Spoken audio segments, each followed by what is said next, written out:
Good morning, everyone who's listening. Sorry, it's really late. It's actually almost 11 p.m. on Thursday. Now, those of you who know about Freshly Grounded know that this episode gets released pretty much every week at midnight on Friday, which means I have now 1 hour to edit and release this episode and export it. So this is going to be an interesting evening because I also have to get up in the morning for work, and I'm normally in bed by 10 p.m. Thanks to Akhi Tweet, who joined us on this podcast. Guys, this podcast is with Akhi Tweet. We discussed a bunch of stuff. I'm not even going to mention what we discussed. We just went into everything and anything. We had really deep conversations about loads of things. It was a lovely episode to have a lovely brother on. Well, he's basically my twin. We both... Shh, I'm recording the intro. Oh, you're not meant to kind of be here. I'm not here. He studied criminology at the exact same time as me. He got married same time as me. We have almost the exact same personality. And the only difference in us is almost the fact that I'm Pakistani and he is North African. Other than that, twins really. So this is a really cool episode in the sense that we just have a discussion. And have a little chat, a chin wag, and now he's going to drive all the way back to Brighton at this time on a 2-hour drive. So thank you so much for listening. If you do listen to this, I'm forgetting everything because I'm so tired. Did I miss anything? Spanner or wrench? Spanner or wrench?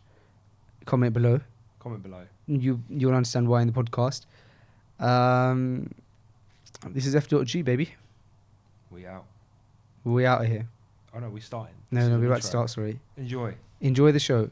125, episode 125 of Freshly Grounded. And now, welcome. How does the intro go? And now. Welcome. I don't think I say welcome in it. And now, it's time. No.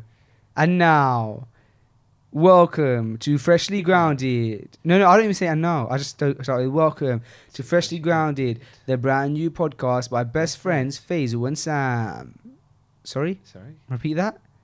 I said welcome to Freshly Grounded. Yeah, the other bit. After that bit. Yeah, that's what he says.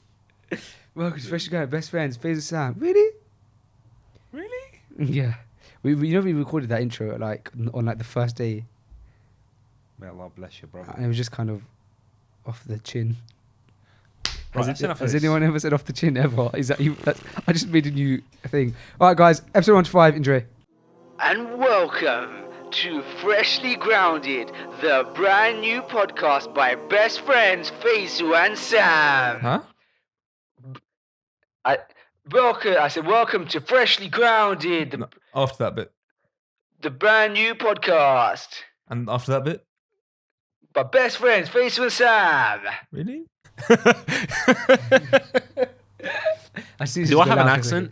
Do you? No, you don't have an accent, bro. Everyone says I do. Everyone up here says I do. Okay, good. Yeah, so as I was saying, I have zero issues leaving a friend, as in no longer being friends with someone if our friendship includes us making fun of each other.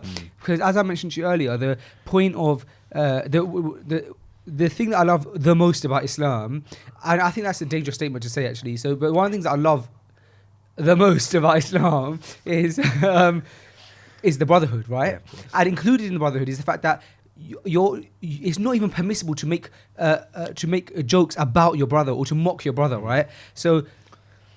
But brothers do fall into it, and it's fine because it's like lad culture. But we can have lad culture in the brotherhood, but not. There's lines, right? And one of the lines is making fun of each other. And so because Islamically that's not even something that's permissible anyway, I never enjoy the feeling of someone making fun of me, and I never enjoy the feeling of making fun of someone. So, and anyone who believes that is fun is kidding themselves, or they want to have that power over someone, right? And so for me, if I were to notice in my friendship with someone that they started making making fun of me. Akhi, alhamdulillah, akhi, I've got a family, I've got my brother around me. I don't need extra friends who are going to mock me. I'll just say assalamu alaikum, bro. Do you know what I mean? But I'm not on that, man. And we're grown men now. Problem is, it's dangerous for yourself because as soon as you do get insulted or made fun of, as soon as you get insulted or made fun of, you immediately feel this sort of, I need to retaliate, or I need to reply, or I need to bounce back with a comeback. Otherwise, you look like a bit of a div about it as well. Yeah, it makes for a toxic friendship. Is it recording? Yeah. It makes for a toxic friendship. And just like toxic marriages aren't good, or toxic relationships with anyone, nor are toxic friendships. And a toxic friendship arises from people not abiding by... Well, to be honest, this is just a beautiful case of the fact that we should abide by the sunnah in every single thing we ever do, and that would almost be the problem. So that would be the solution to all of our problems. Because even if one party did and the other party didn't, the one who did knows how to react and retract and step back. The one, if it's two parties that don't, so you, let's say me and you, we're not abiding by the sunnah. Generally, if we're not abiding by the sunnah, a lot of our life is going to be with sin anyway. Of course. And that sin creates divisions. That sin splits us up. That sin makes us jealous of each other. Yep. It wants us to not want the best for each other, but actually seek to not have the blessings that we both have. Do you know what I mean? I'm just thinking about all the toxic relationships that I've had, friendships and stuff, and sometimes you feel this. I wouldn't say the difficulty with it is that as someone who is trying to follow the sunnah, you feel an obligation to stay in touch with those people. I've had that issue where I feel like I have to keep not chasing them, but like I feel bad. I feel like I could be questioned about this if they're not talking to me, or if we have an argument or whatever. I feel like, is my case strong enough Yawm al-Qiyamah to say, well, I did my best? Do you understand? I do understand what you're saying. And another brother has, I had a chat with before. He expressed the exact same thing that you're expressing to me, Yusuf. And he said the exact same thing. He said that, he started practicing and he stayed around his kind of friends who weren't and stuff for that reason. But I think there's two sides of the coin. And I don't think I am at the level where I can differentiate which one is best for which scenario. And obviously you got to use each one for each scenario, but on one end, yes, like you said, you could be questioned about whether you kind of try to help that brother, and then on the other end, to what extent does it become, if you're around that you could become like that. And what it reminds me of is when there was a class going on, and the teacher, he said that his sheikh had got a smartphone, and he saw a picture of a female, must have been like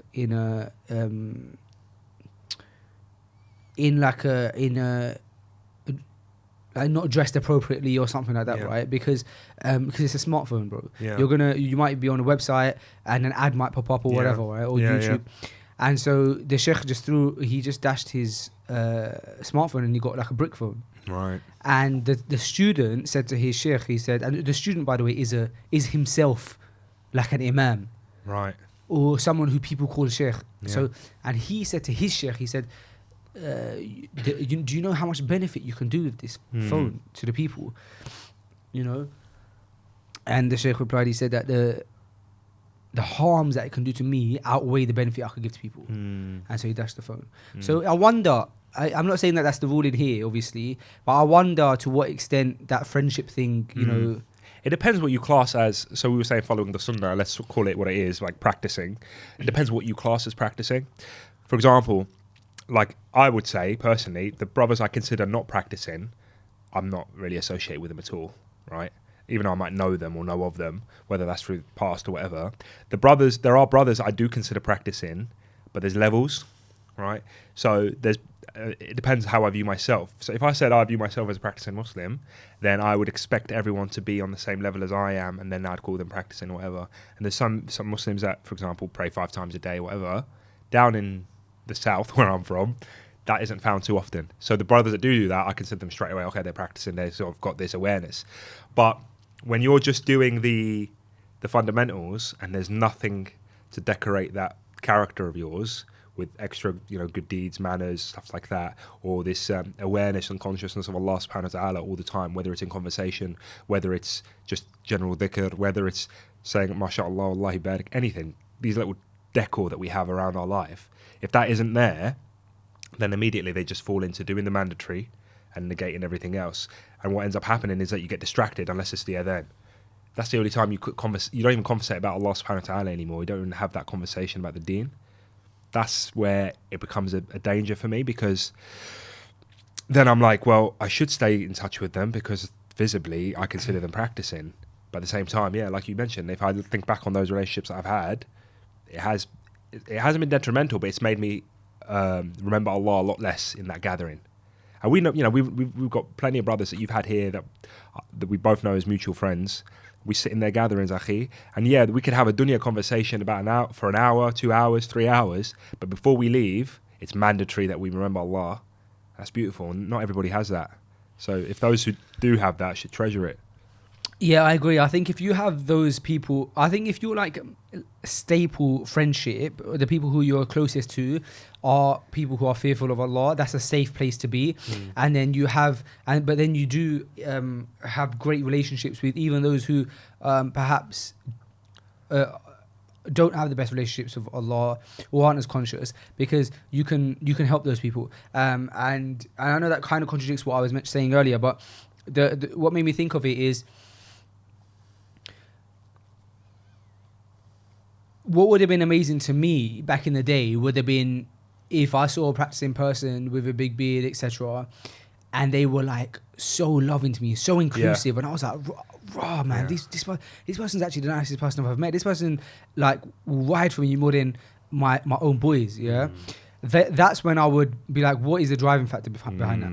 Whereas because we don't normally give that treatment to those who we feel perhaps are not as conscious of Allah, we do create this barrier between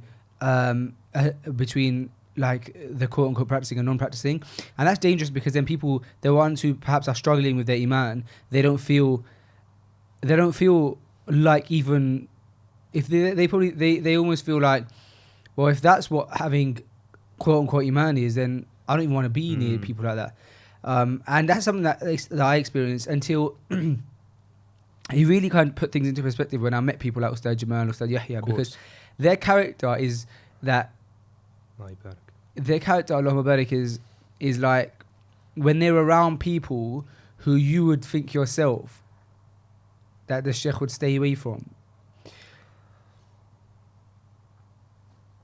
Their character is good with everyone. And that makes everyone love them. And when you remove your ego to someone, all of a sudden they remove their ego, and they don't have that barrier up against you now. They'll show you love. So if you show someone love, they'll show you love. But you have to show it first, and show that you're going to make yourself emotionally vulnerable here. You're going to remove your ego, and you're going to say, "Assalamu alaikum, how's things, man? Like, how's this going on? I saw you doing this." And that makes them fall in love with that person and their characteristics. People get conscious, bro. There's people that would consider you really practicing, and there's people who would consider me really, really not practicing. But those people that consider you really practicing, as soon as they see you, their language changes, because they immediately feel, I wouldn't say inferior, but that you may judge them in a particular way. So their speaking might be full of inshallah, mashallah. Do you understand? Like little things, like alhamdulillah, yes. I've noticed this a lot.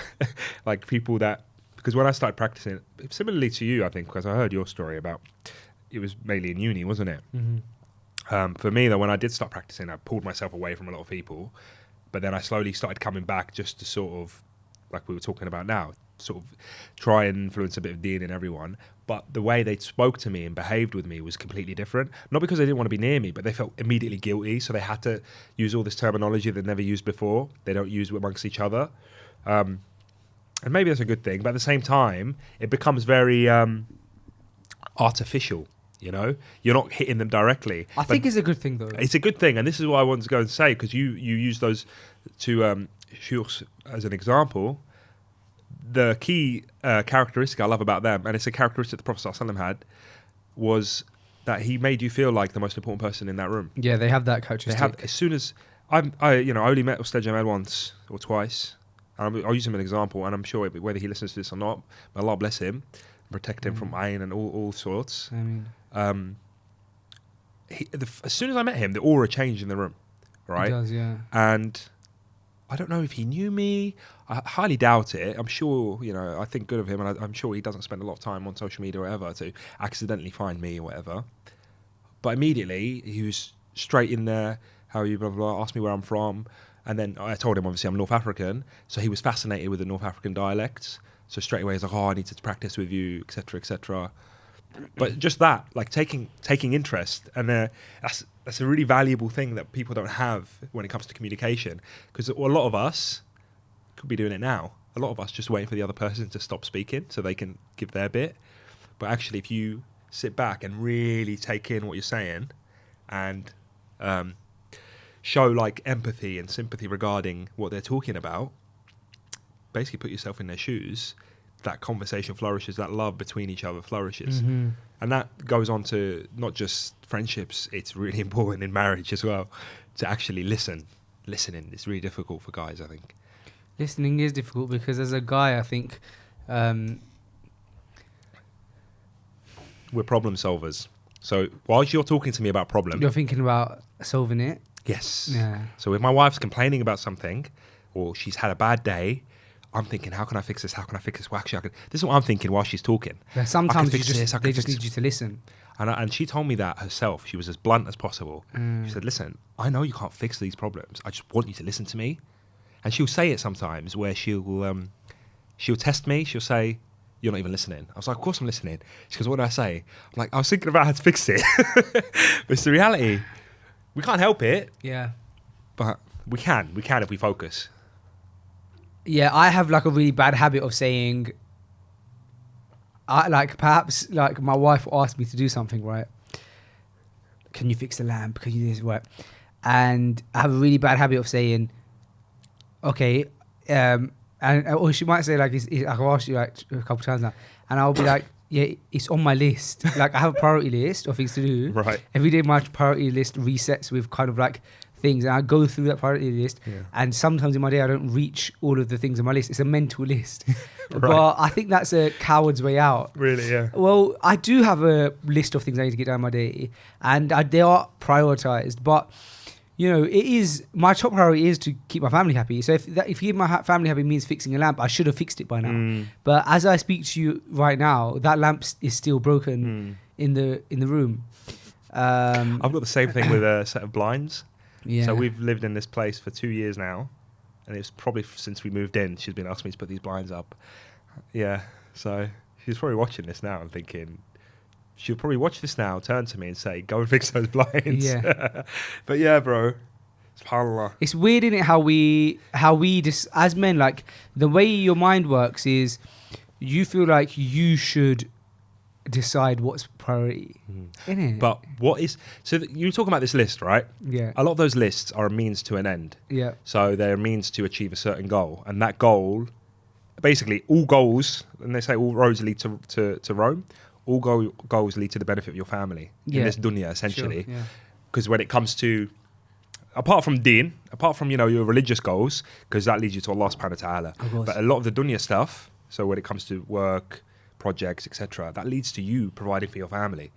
And I forget that. I get caught up a lot in the means, because I'm like, no, I've got to do X, Y, Z, forgetting that actually my family right now needs something immediately, and I'm thinking of long term all the time, when why not just do that? Because here's the reality. I'm getting really deep now. Here's the reality. That's what podcasts are for. I might never reach those long term goals, but I could die knowing I changed that light bulb. Do you understand what I'm trying to say? As you say this, I have 3 light bulbs that need changing in my ceiling. But you see what I'm saying? Yeah. Let's say you wanted to, it could be anything. You want to move your family to a better place. Yeah. You want to provide, whatever. It could be anything. It could be anything dunya focused. Yeah. But the little thing that actually you can do right now, and you can die knowing you did it, and that could be on the scale for you, is there. You're completely right. Like, I'm the same. So I think, like, in my head, I'm like, okay, look, that lamp, I get that lamp needs to be fixed. But I'm trying to work on, like, what I'm trying to work on is so big that I'm trying to get us in our own big yard where you can get as many laps as you want. Yeah. That's my point. Yeah. But that's not. But that's just how us guys think. Us guys are like. Like why don't like this person understand that what I'm trying to do is I'm trying to like actually solve the actual like thing from the ground up. But you're right. Like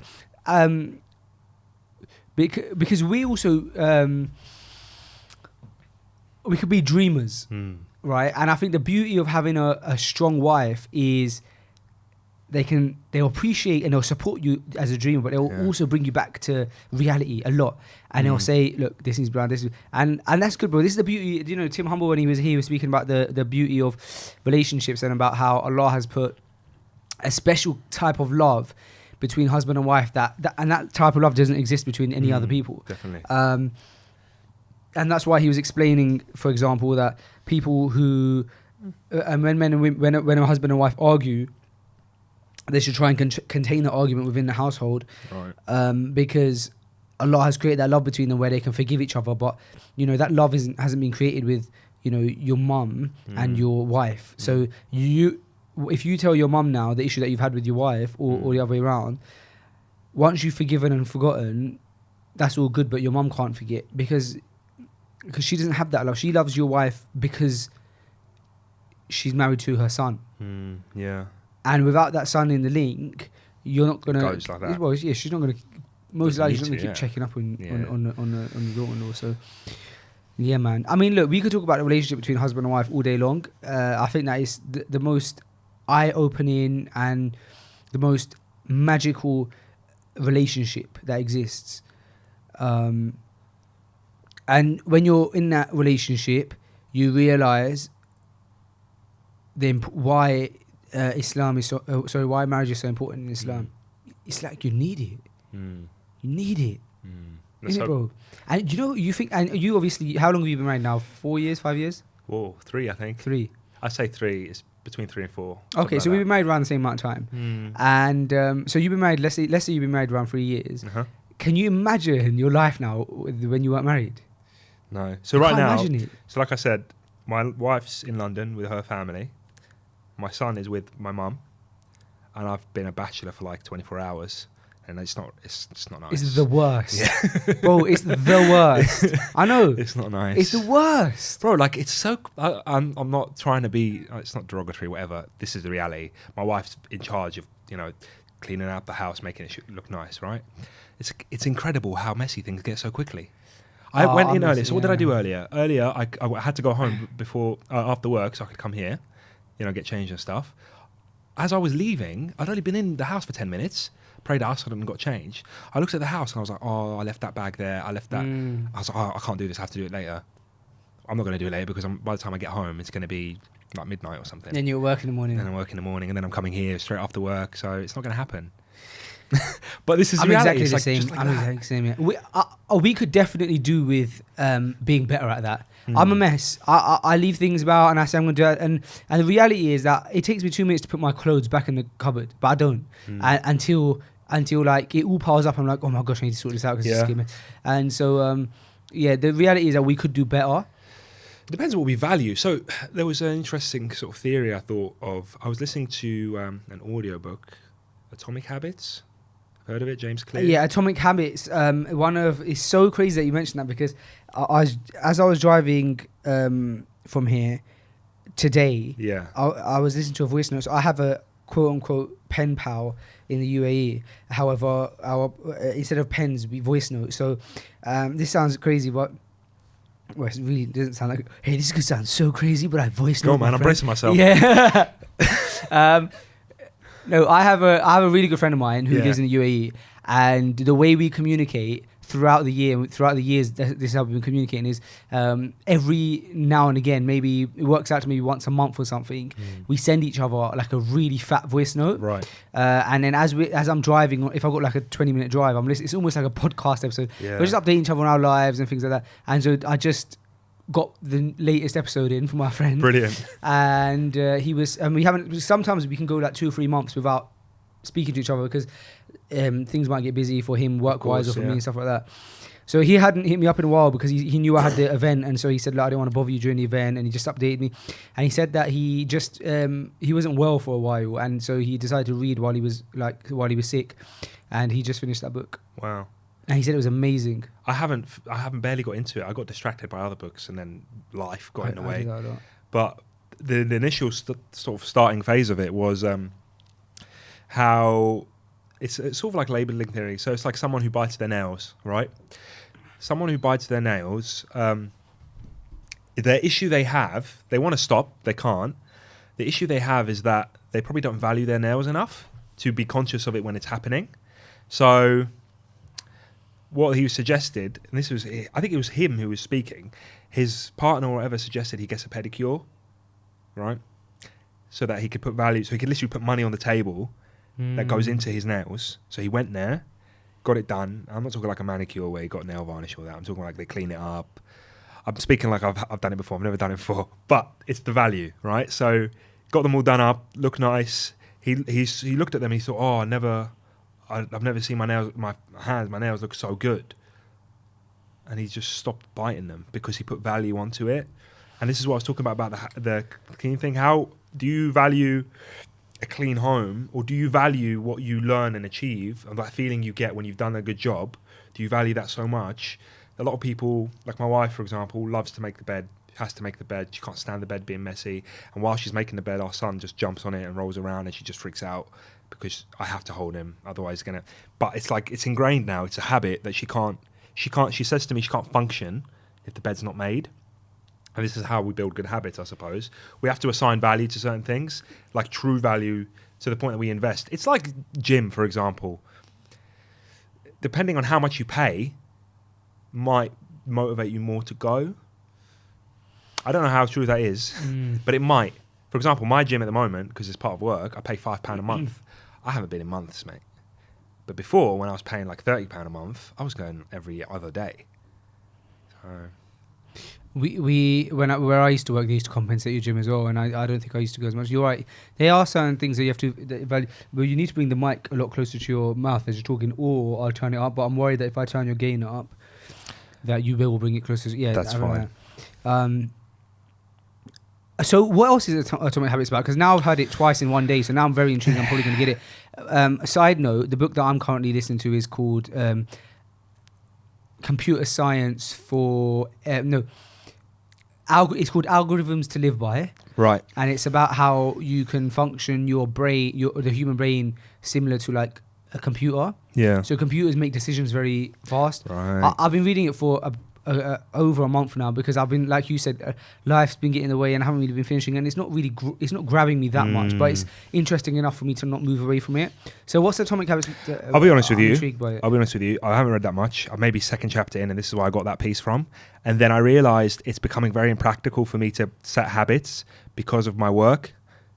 So generally, it's about setting great habits. Yeah, from what I can tell, it's about atomic habits. So essentially, changing minor things at a minuscule level that cascade into a huge change eventually. It sounds really interesting. Do you know what I mean? So it could be something really small that you change, tiny thing, and tiny changes are achievable.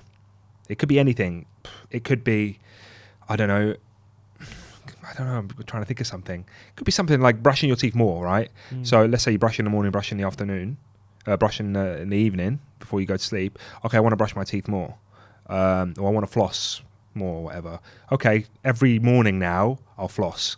It's something small, and then you build on that. That was a very, very bad example, but it could be gym as well. It sounds extremely interesting. It could be gym as well. It could be the fact that you just work on, I don't know, 'cause a lot of gym, I think when it comes to gym, and I'm not calling myself a gym expert, but people get like this daunting sort of plans, you know, these weekly plans, like on this day we're going to do this, and this how many exercises. Oh, and you only stayed for an hour? Oh, that's really pathetic. You need to, do you know what I mean? I stayed for 2 hours. Well, this is it, isn't it? Oh, no, I spent like a half day there, and no, it's about building habits. So if you go every day and do a 20-minute run, which is minor, then you're there every day. And all you have to do is add another atomic habit on top of that. Okay, now I'm going to go every day and do a 20-minute run and then maybe some bicep curls. And then I'm going to That's slowly, amazing, slowly. bro. I think that book sounds right up my alley. I think it would be down your alley, especially considering that Well, I said it'd be up my alley, and you said it's down my alley. So I have this thing where I wonder. I live down south and everything's down. And I also live in the south. no, I live south. Yeah, but Bro, London is south. I look out my window and the ocean's there, like south. It's odd because because when you go to a different part of the country, you live in London, you say I live in the south of the country. Yeah. But in London, you never say I live in south. You'd say what part of London you live in. So I would say west. So everything is north for me. Like everything. I haven't shown you my road, have I? I have. Yeah. You know those like White Cliffs of Dover sort of thing. You showed me. I did. I don't live in Dover, but it's pretty much the same thing. But back to Atomic Habits. I can't do it, bro. I can't. No, that really intrigues me, bro. I think it's. I can do little things, but I'm a slave to my shift. I work shifts, so night shifts sometimes. Mid shifts, all sorts. So I can't stick to something. But surely you can if it's not to do with scheduling. Like, if it was to do with, like you said, flossing, that doesn't change no matter what your shift is. But my enthusiasm does, because if I've just done a night shift and I'm really tired, I'm just gonna sleep. Like all of that goes out the window. Yeah, you're right. Do you know what I mean? Like yeah. I can't. It's funny that how your priorities change based on Your energy. emotions. Your energy, and like sleep is the driving factor. There's so many things that I value really high, but if I'm extremely tired, they all go out of the window. This is why I don't have too much faith in certain books like this. For example, the one that you're talking about, I can never compare myself to a computer. It's my hesitancy to even read that book, but I will try it out. It's because things happen, bro, and not necessarily changes, but your emotional state. So something can happen that could really upset you or affect you. This is why you need to have this like ultimate combination of characteristics. Well, this before you book can get actually there. accounts for that. Really? Yeah. So you Because can. it understands the human mind. So it can pull yourself away from incidents that would otherwise throw you off balance. Yeah, because it bases things off probability. Right. So it adds that into the probability. The probability of the thing being an emergency. The probability of you being emotionally this, that, the other. It's obviously these guys wrote the book knowing the human mind. I don't know what they are, if they're psychologists or whatever, but they but there's parts that account. So like one of the simple things that it talks about in its initial stages, which I already discussed on the podcast before, is it talks about parking and where is the best place to park statistically when you're going somewhere, because you could find a parking space and you could think, but if I just drive a bit further up, there might be a better spot closer to the for example, building that you're going to. So in that scenario, statistically, where's the best point that you make a parking that you park? And statistics tell you based on all of the different things that I think they were saying like after 33% of the way, like any time after that you find a decent enough spot, you should park there, because probability tells you that that's probably going to be the best spot. Right. Or that's going to be, but that takes into account, I think, and it talks about all of the different methods of decision making. Right. This book is about decision making, and for someone like myself who's very bad at making decisions, I should probably actually listen to it a lot more than I am, because it's about the art of decision making. And but sometimes decision making is just that. It's like you just can't make a decision. Give me an example, because I'm struggling to think what you would struggle so much with. Oh, I'm extremely bad at making decisions. So I'll give you examples of how it's affected my life. I can't decide simple things. So I might go to Nando's and I might say, can I get half chicken with chips? And then I'll say, no, actually, I want half chicken with rice. And then they put the half chicken with rice in, and now I've gone, then actually do chips. Right. And that's a regular thing for me. And it's very bad. And my family will know it. My family know that my indecisive nature. But but those small things, when they're done frequently enough, it's not a good habit to be in. So now I've got better at it. And there's two things that really helped me with decision making. One was when I started practicing, because I realized that there's a lot of decisions that have an Islamic ruling. Almost all decisions have an Islamic ruling, and so it's easy. You just choose what Allah would prefer for you. However, there are those decisions that are like they're not religious decisions. Yeah, like for example, the Nando's thing. So in those cases, a discussion that I had with my brother Omar, who is like my mentor in so many ways, I kind of said to him one time, maybe a year or two ago, I said, how do you do it? because he if anybody is around me the most, it's him outside of my wife, right? And arguably he maybe sees me more than my wife because I work in the same place as him, whereas I might not see my wife 8 hours in a day. And then like, you know, the time I do see my wife, another 8 hours of it is me sleeping. So he said, to my surprise, he goes, bro, I'm actually really indecisive. But what I do is once I've made a decision, I tell myself that you have to stick with it. So either you suffer and you learn your mistake, or you have made a great decision. So, and bro, it's so crazy how that is such a small piece of advice, but it really changed things for me. So I would now go to somewhere like, let's say, if we use Ananda's example, or your whatever grilled chicken. It's what happened earlier when you were ordering. Well, that was an example of it. That was an example of it, and that was an example I failed. But however, now what I would do is I would go to Nando's and I would say, "Can I get half chicken with rice?" Yeah. And then my head would go, "But do you want chips?" And I would stick to rice, and I'll just accept it and know that next time I'll get chips. And that's helped me a lot in a lot of decisions, man, because these decisions are minor. Once I leave that restaurant, I'm not thinking whether I had chips or rice again. But it's almost like the shaitan wants to make things difficult. He wants to make your life difficult for you. The shaitan wants to make life difficult for you. And if he can do that, if he can only do that in making the little decisions tough, should I wear this or should I wear that? Should I wear this or should I wear that? You know what I mean? Like, then he'll do it. So I have to. That's a constant battle for me, making decisions. Decision making is very difficult for me. That's strange. Like, you obviously don't have that. I can't. Yeah, I'm trying to put myself in that situation. Maybe I don't make too many decisions. No, you do, bro. But or maybe it's natural. It's a weird. Yeah, it's a natural to you. Are you an older child? Yes. There you go. That might help because I'm a younger child, bro. I have 2 older siblings. Right. So perhaps in my nurture, I've grown up with people always making decisions for me. My older brother. If it was not my older brother, it's my older sister. If it's not my older sister, it's my mum. If it's not my mum, it's my dad. So I'm the last decision maker growing up. Did you grow up with too much choice in terms of perhaps things that you could? It could be anything, like even playing with things when you were younger. Because if you had to, so you've only got one older brother. Alhamdulillah, I've got a very generous brother and a generous sister. Okay, like so Allahumma barik, they've never made me feel like their things are their things. Ah, okay. So, you know, if my brother's got a toy, I know he's not going to be upset with me playing with the toy. So maybe that comes. There's lots of things that could come into Akhi, but I do believe that a lot of it is nurture. But then there's nature as well, Akhi. Like generally, you can see the different nature between people. It's beautiful when you look at siblings and Akhi, how amazing is it when you look at siblings and the personality between siblings? They're always complete opposites. Yeah. Look at 2 brothers. Do you have a brother? No. Sister? Yeah, a few sisters. Think about 2 of your sisters. Any 2 of your sisters, yeah? And think about how crazily opposite their personalities are. Yeah. It's amazing, Akhi, isn't it? Yeah. I don't even know your sisters, but I'm assuming definitely. that they are. Yeah, I think they might listen, yeah. Look how amazing it is that Allah has created siblings, Akhi, with such different personalities. Yeah. Despite the fact that technically, environmentally, they're exposed to the same stuff. Exact same stuff. Yeah. Crazy, isn't it? It's ajib, Akhi. It's beautiful. Even diet, like I know little things, but even diet generally, they're eating the same meals. Because a lot of people say, oh, you know, that what they're eating is affecting their mood or whatever. But yeah, it's weird, isn't it? It's ajib.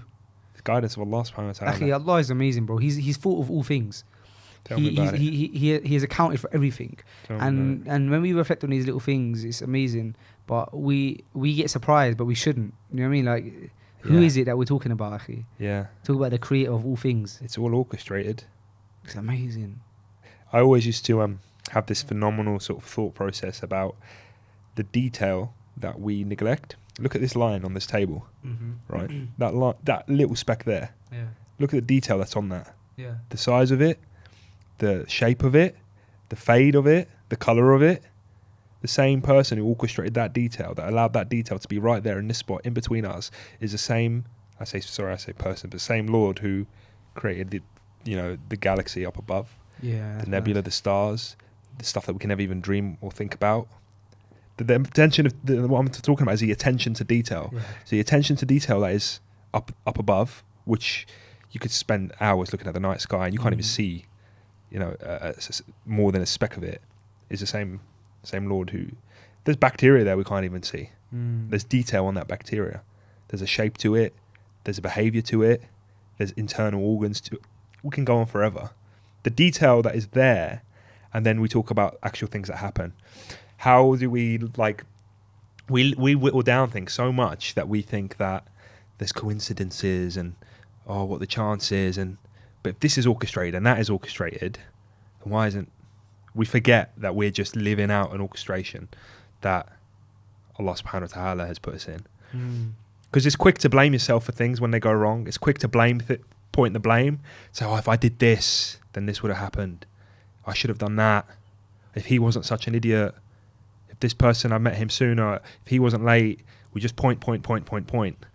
When there's actually so many situations, Akhi, even if I think back now of things that have happened that at the time didn't make sense, couldn't figure it out, little things. I'll give you an example. You could have an entire situation that is a huge sort of big deal, but all it was for was so that 10 years later you could have a thought that sparked you to think about something. So I'll give you an example. I remember once I was applying for a job, a graduate scheme, big job with a coffee brand, right? I'm not going to name brands. Other brands are available. And I remember thinking, this is so stressful. It was like The Apprentice. It's like some crazy graduate scheme thing. And I didn't get it in the end. And I was like, I really thought that was what I needed to do, blah, blah, blah. And then yesterday, I saw that I had a coffee that was that brand. And it just made me think and remember Allah subhanahu wa ta'ala. And I thought, could it be that I went through that whole week of whatever that was, of that graduate scheme, just so 5 years down the line, I could remember Allah, just have that dhikr, that moment of dhikr. Wow. Or this conversation that we're having right now about that thing that just happened. Or someone listening right now to think, do you understand? Little things. Wow. Why is it that huge situations can't just be for a thought? Yeah, they could be. They could be for a thought that you have 10 years down the line. Wow. A little thing. You could go through a calamity that is the size of... But you could bump into someone in the street who needed to hear that story, even if it was 2 minutes. You could go through 10 years of a calamity just so it's for someone else's guidance. And the reward that you get for sharing that with them could account for that whole calamity that you went through. Wow. It's mad, isn't it? Akhi, it's amazing. It's mad. Because we think like sort of one-to-one with things. Yeah. We think this huge thing must equal this huge thing. There must be a huge purpose for that thing that I went through, when it could be, quite realistically, because nothing is big in the sight of Allah subhanahu wa ta'ala. Nothing. Everything that we go through in this dunya is minuscule, less than minuscule in the sight of Allah subhanahu wa ta'ala. This world, this existence is a blink, less than that. And we give things way too much power and weight over us. You know, that makes me think about you're talking about things that are not being difficult for Allah and stuff. Another thing that I'd heard once that really changed my perspective on things was when I was listening to a talk where it was being discussed that how little Allah values the dunya, right? And I can't remember if it was a hadith or something that kind of explained that Allah doesn't value it even as much as a wing of a fly. You remember that? I think so. And I remember the speaker, he was saying, not even the fly, not even the wings of a fly, one wing of a fly. Allah values that more than the dunya and everything it contains. And I was like, Akhi, here's me valuing the dunya, valuing money, Akhi, when the one who created the thing that valuing doesn't even value it. Yeah. Mad, isn't it? Mad. What am I doing, bruv? I should be trying to attain the things that he does value. Like what? Relationships with your neighbours, relationships with your family, iman, waking up at fajr, praying your salah in jama'ah. And those things are valued more than the dunya, obviously. And everything it contains. And we're obviously the other way around. Okay, we're the other way around. We can't even change a light bulb, bro. Can't even change 3 light bulbs. Because we're valuing the dunya more than we are valuing that little... the pleasure the that good it would give deed. The pleasure it would give to Allah to do that. I'm not taking digs at you. I've got the same thing. No, it's true, Akhi. I just got up to Sainsbury's and grab them £6 energy-saving light bulbs. Why go £6? Go for the £8 one. Subhanallah. They last longer though, those light bulbs. They're good, man. I haven't changed a It's light like bulb in a while. really. No. So mine are spotlights. So I had to get my uncle to teach me how to change a spotlight Okay. because I didn't want to. I didn't want to come across like I don't know how to change a light bulb, but it was a spotlight. I never changed a spotlight before. So now I know how to change them because obviously uncles have got a bit more experience. It's my first time changing a spotlight, and so I've started to get the LED ones because they last longer. Even they're a tiny bit more expensive, bro, but you're looking at just like maybe spending £1 extra. Do you have many considerations for The world? Yeah. Yeah, I know what you mean. Like environment. And Exactly. Stuff. Embarrassingly, not. Really? Yeah, I do add it I'm not very good at that stuff. I add it into my conscious. I'm not like wearing a t-shirt and going to the club, but I do put it in my sort of considerations. Like, what do you do that's like saving the environment? We recycle a lot, not because we have to. We easily couldn't. We usually don't need to. Little things. Recycling is a big one. Okay, everyone recycles. You got a lot of bins that there's 2 bins and you put it in the right and left one, and you see a lot of people don't care and they just, I don't know. Bottom line is, bro, if we are Khalifa on this world, bro, I think I just think about the case that I have. I think about the day of judgment, like court. I've been to court before, and that was a good experience for my dean, because especially if you go for the first time. Have you ever been into a court? Yeah. I do advise everyone not to actually get in trouble or have to go to court, but to just walk in and watch a case live and assess the people that are being sort of, Yeah, questioned and stuff. Got being tried in a court actually. Studying criminology, have you been into... When you studied criminology, did you get to go into prison? No.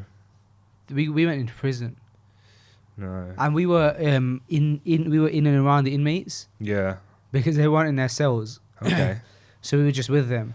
They obviously must have been like a low category, Yeah.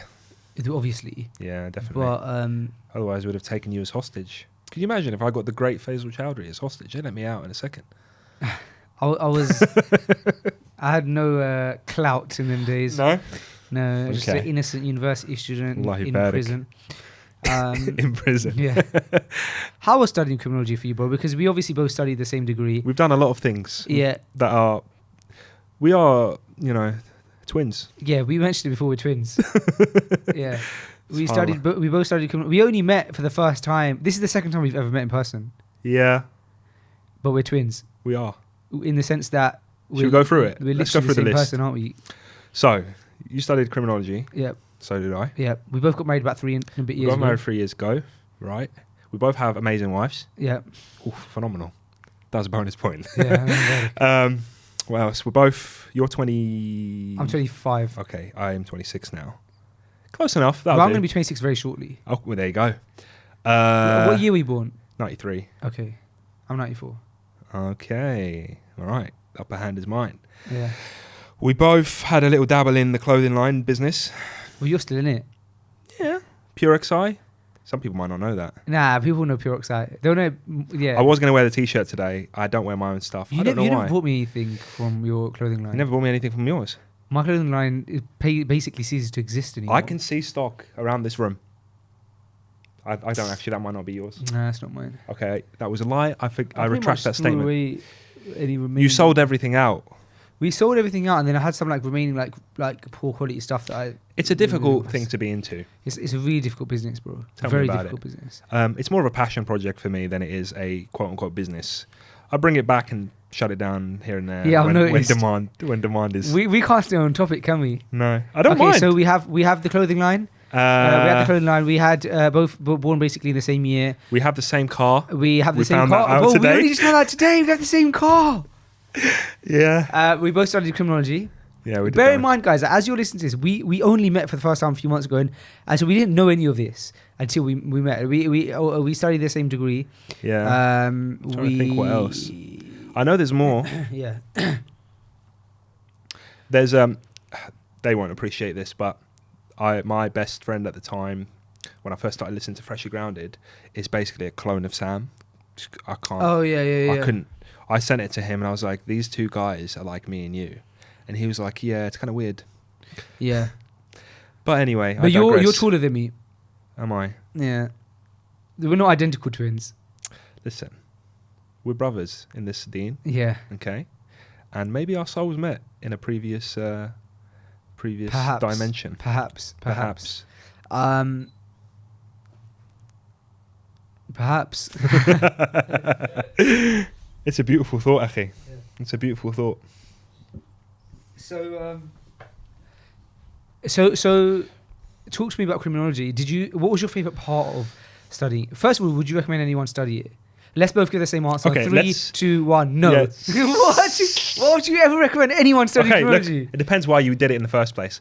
Maybe we both did it for the same reasons. Why did you end up studying criminology? I had to choose a degree. Same. There you go. That is amazing. And in A-levels, I did really well in law. Okay. And I thought, I wouldn't mind doing a law degree, but that just is long. It sounds like it'd be difficult. So let me just go for like something that sounds a bit like law, but it's a bit easier. So I ended up doing really well in sociology because I had to pick something at college at that point because I didn't do too well doing the traditional. My parents want me to do medicine, so I should do medicine, but I didn't do very well in medicine. Sure. You know, science and that. Yeah. So I had to pick something. Picked sociology, A stars across the board. Okay, I guess I'll just do this at uni then. And there we go. A stars. Yeah, I did very well. I did very well, yeah. I don't know why, but I did. I don't know what it was about sociology. I wasn't passionate about it. I just... What were your other subjects in A-level? Media studies, sociology. I did media studies. Oh, for goodness sakes, Faisal. Come on, man. Did you do theatre studies? No. I did theatre studies. You have that privilege up here. Theatre! Lovely. You were on stage recently. How was that? There's great, alhamdulillah. Did you use your theatre studies to get you A through small that? bit. I fulfilled an old dream, yeah. There you go. Find your teacher and tell them. Yeah. I can't remember who my teacher was. Talking about, so criminology, what was your favourite part of it? Sociology, I'm guessing, because you did so I'll great be in honest it? with you, I don't remember much. Fine. I did find I like theory a lot. So like when they were talking about like theories of prisons, I remember there was a prison that is mentioned, Panopticon or something like that, Yeah, where they have a central tower in the middle. You're awful with your mic. Am I? I'm sorry. Yeah. God, I feel so judged because I don't like moving this You because can move with it my much mic it makes so much noise. Move the cage. Yeah, there we are. It's almost like I don't have a podcast myself. What did I say? Panopticon, I think. I don't remember that. It's like a central tower. So imagine a coliseum almost, where all the prison. We studied that. I know exactly what you're going to say. See, this is what keeps happening. Carry on. No, you can just play on with nuts and bolts and see what... Okay, bro. Go on, carry on. I remember that exactly. Yeah, and it's because of the fear that they might be being watched. Yeah. That's why they behave themselves. I studied that. Is that we studied the same degree? It's almost like they might have the same curriculum. When did you graduate? 15, I think. So did I. Because I did an extra year at college, which means we would have been doing it at the same time. Akhi, that prison was so interesting. Exactly. Because the way it was built was like circular, wasn't it? Yep. And they thought that they were being watched at all times, but they weren't. Yeah. But because they thought they were in their best behaviour. The light was blinding them. Yeah. So they can't see them, but you know what I'm saying. Same thing. It's the same theory that was with CCTV. Another one that's a famous one is the broken windows theory. Yeah. So that one that's used to death, but it's an interesting one, and it goes back. I don't remember the broken windows theory. It goes back to what we were saying earlier about valuing things. If you invest in something, you value it more. So broken windows was the theory that if you see a building with a broken window, immediately you think it's neglected. Immediately other people neglect it as well. So graffiti appears more on it, other windows get broken, that kind of thing. Apply that to any area. Where did you? Which university did you study in? Brighton University. Oi. Tell me about it. Did you do social psychology as a module? I don't remember. If you didn't, well, if you don't remember, then you didn't, because it was the best module in criminology, and it's what got me through my 3 years. I don't remember. Amazing module, bro. Social psychology. I did psychology at A level. It's all about the study, but social psychology is a different beast. But I might have done. I just can't remember anything about my course. I feel like you'd remember studying social psychology, bro.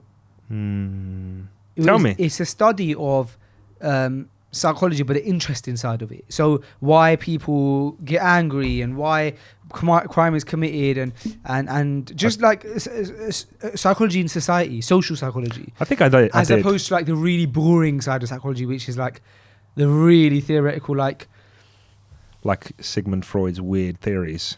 Yeah, we didn't learn that much about that kind of stuff. It was more. You didn't do psychology at A level. No. That's why. Yeah. Yeah, Freud and stuff is basic psychology that everyone gets taught, isn't it?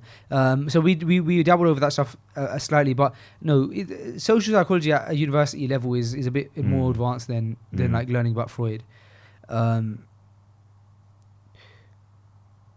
Yeah, very interesting module. Very, very interesting module. I'm surprised you remember. Maybe because you haven't. I really am into social psychology though. Since You then, still are, like, yeah. Well, you could tell by the books that I'm into. I've only started reading books like these that you mentioned very recently, possibly just this year. So have I, probably. Oh, maybe because of you. I do listen. I'm a big fan of F.G. FG Tribe. I am a tribe member. Have you noticed the new canvas? Yeah, I mean, The old one's there. aren't you doing something with that? Oh yeah. We went to auction off for charity, but we forgot at the event. So I don't know what I'm doing with that old canvas now. We'll figure out something. I don't want it personally. I'm joking. You need to sign it first. Maybe you should get every guest you've ever had on to sign it. Well, how are we going to do that? Because I don't know how I'm going to access some of those guests. Don't worry, we'll sort something out. I told Some you. of those guests. If FG, if FG was calling the phone, right, I'd pick up.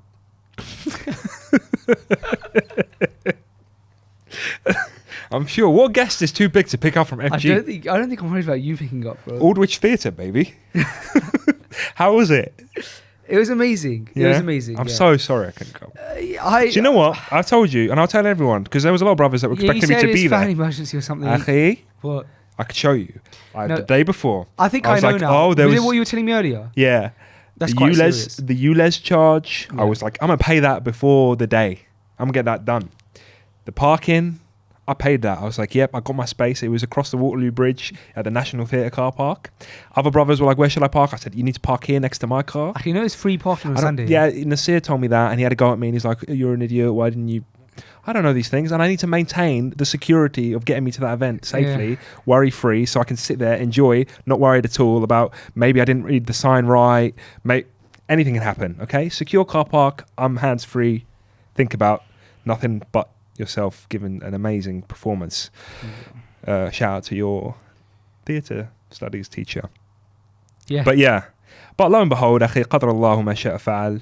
That morning, I couldn't go. Yeah, there was a very serious matter you had to attend to, which Of course. is fair enough. But here I am. I got my own show. You got your own show out of it, yeah.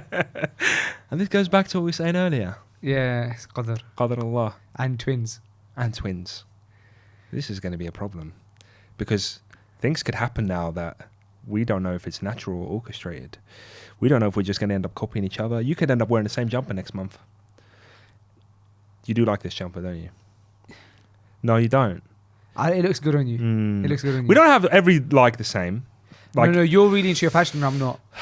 But I might be into my fashion, but I can't justify buying clothes. I wear the period. I can't just buy clothes. Bro, I have a child now who's fascinated with dinosaurs, and he just wants new dinosaur toys. That's his priority. And there's food. That's really important. But you know what? I actually don't buy clothes so much that I get really excited at event time, because when we lead up to an event, I allow myself to buy a fresh outfit for the event. Excuse, isn't it? Yeah. And so then I use that outfit for a while. And but then my fear is that because I record weekly podcasts, I'm in front of the camera a lot, that people will think, wow, does he not have many clothes? But I just don't buy clothes often. You're right, it's hard to justify. Well, recently I really indulged in a really nice hoodie. Do your family comment about your self-care?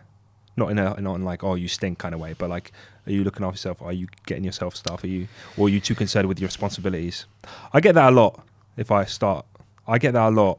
I'd like to think I'm fairly on point in my self-care in the sense that in terms of hygiene, I pretty much shower twice a day. Don't worry about hygiene. We're not going to go too personal. No, but like self-care, that includes hygiene is a massive part of self-care. Right. So hygiene-wise, I'd say I'm pretty on the ball with it. In terms of clothing, like I mean, I wouldn't leave the house in something, I guess, that's really creased. Really? But I don't iron either, like my t-shirts. Because t-shirts and stuff don't generally need ironing, do they? It's interesting, isn't it? How would you say you put yourself to the side a lot? No. No. Maybe we've got different sort of viewpoints. Naturally, I don't like to think about. This sounds really egotistical. Yeah, I know what you're gonna say. You're gonna sound so egotistical. Go on. I'm not gonna say Live it. it up. Go on. No. No. I'll say it for you. Go on. Naturally, I don't. I like to think that I don't actually care about myself and I put others first. You know? Yeah.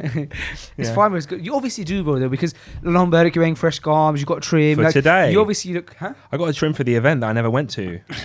Because yeah. everyone else was getting them, so I thought, well, I can't not have one. But long Berwick, you have a great hairline, which I don't. Really? So that's where we're not twins. The barber said to me, I don't usually line up this. I don't think he did a good job. I don't line up ever. Because I wanted to challenge this notion of everything has to be pristine and blah, blah, blah.